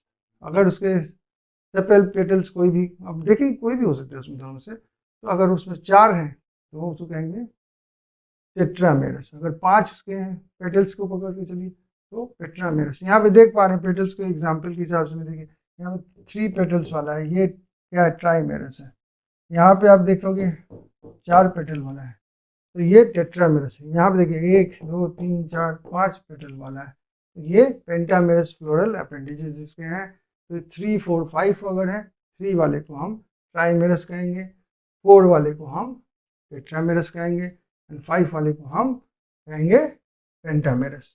फ्लावर्स विथ ब्रैक्ट्स, जिस रिड्यूस्ड लीफ है found at the base of the pedicel are called bracteate या ब्रैक्टिएट, समझे। तो अगर ब्रैक्ट्स है, जैसे कि यहाँ पे देखिए ट्यूलिप लिली के फैमिली का हम लोग पढ़ेंगे फैमिली, तो लिली फैमिली में ट्यूलिप आता है, उसके देखिए यहाँ पे लीव्स है ना, तो आप रिड्यूस्ड लीफ देखते हो, ब्रैक्ट देखते हो eight the base of the pedicel, तो उसको ब्रैक्टिएट कहेंगे, ब्रैक्टिएट कहेंगे। इसको ये वाला ब्रैक्टिएट का एग्जाम्पल है कौन, ट्यूलिप जो लिली फैमिली का है।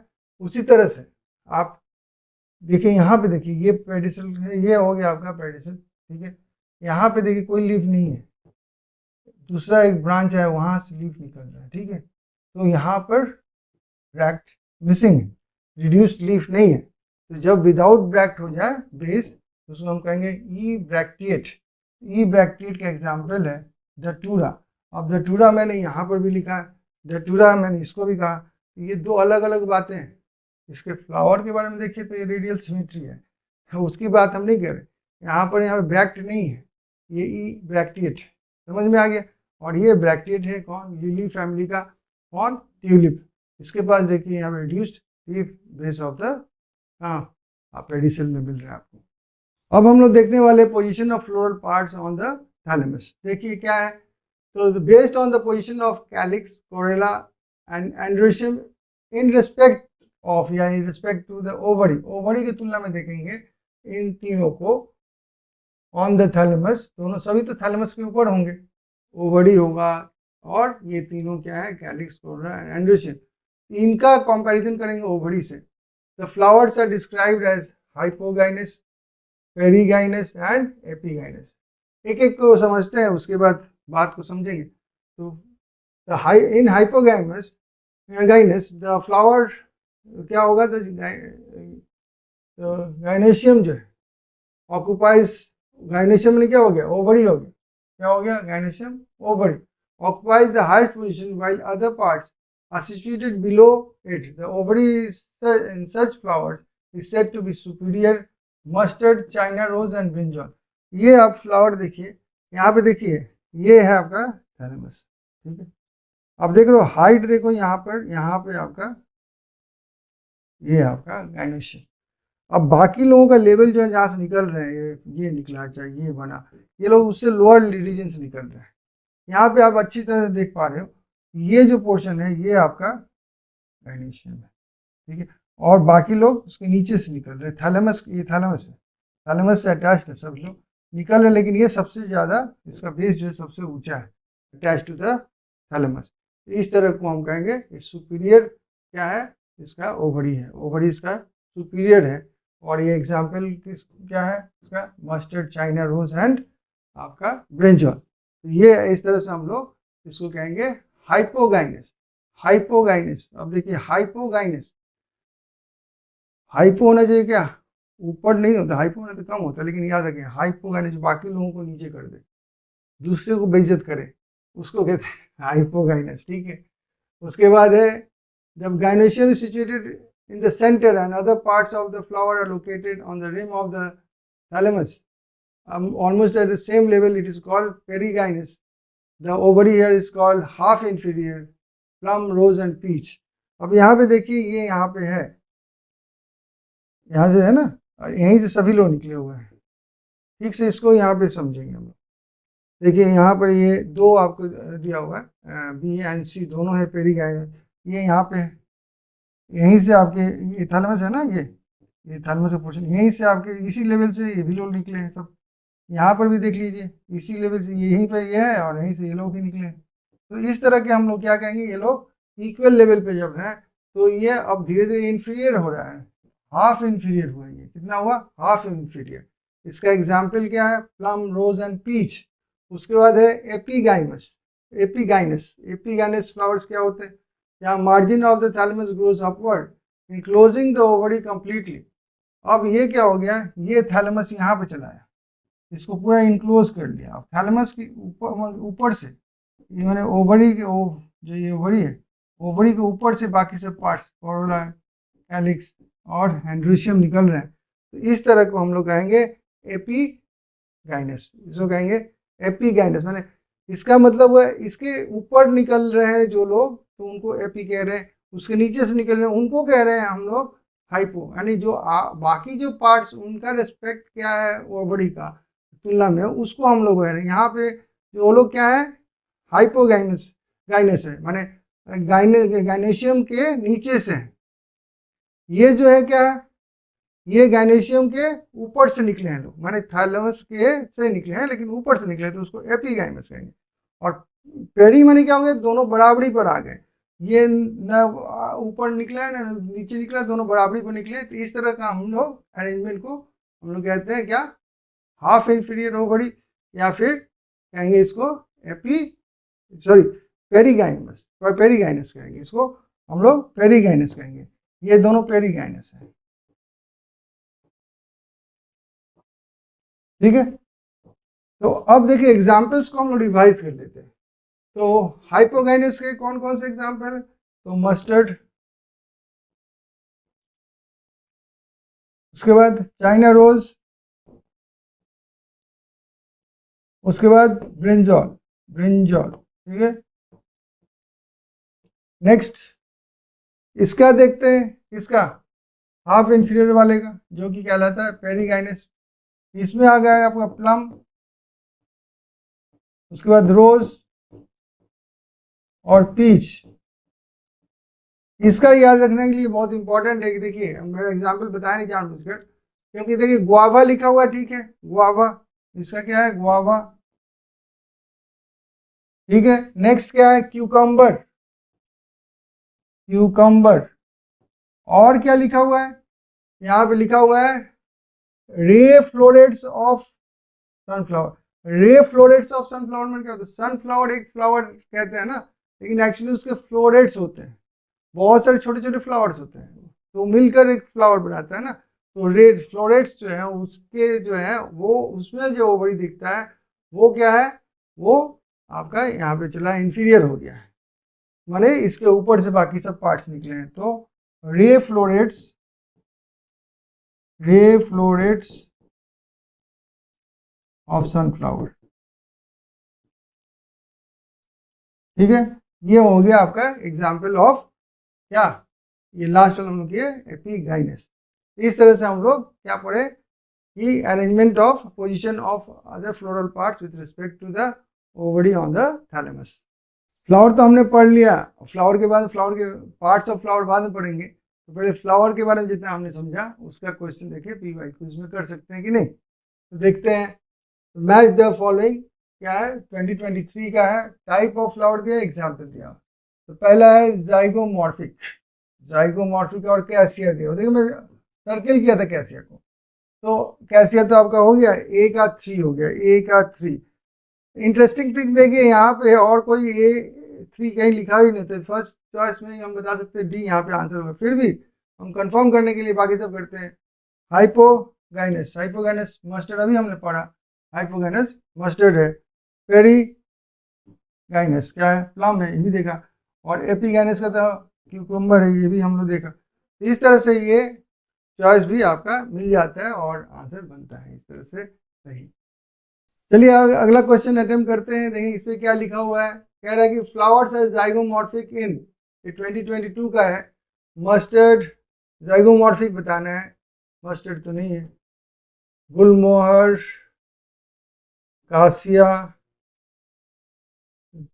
धतूरा, चिल्ली। तो आपका बी एंड सी बनता है, बी एंड सी माने सी ऑप्शन आपका राइट हो गया। चलिए नेक्स्ट क्वेश्चन देखते हैं, ये 2020 का है। रे फ्लोरेट्स है,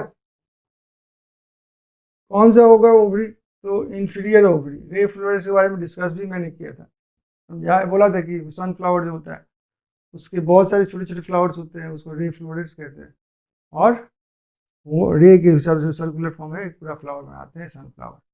नेक्स्ट क्वेश्चन देखते हैं, क्या क्वेश्चन, ये 2020 का है। Correct position of floral parts over thalamus in mustard plant. Mustard plant में कौन सा होगा, तो सीधा, तो वहाँ पे तो गाइनेशियम जो होगा सबसे ऊंचा होगा ना, तो गोes अपवर्ड, ना ये गलत है।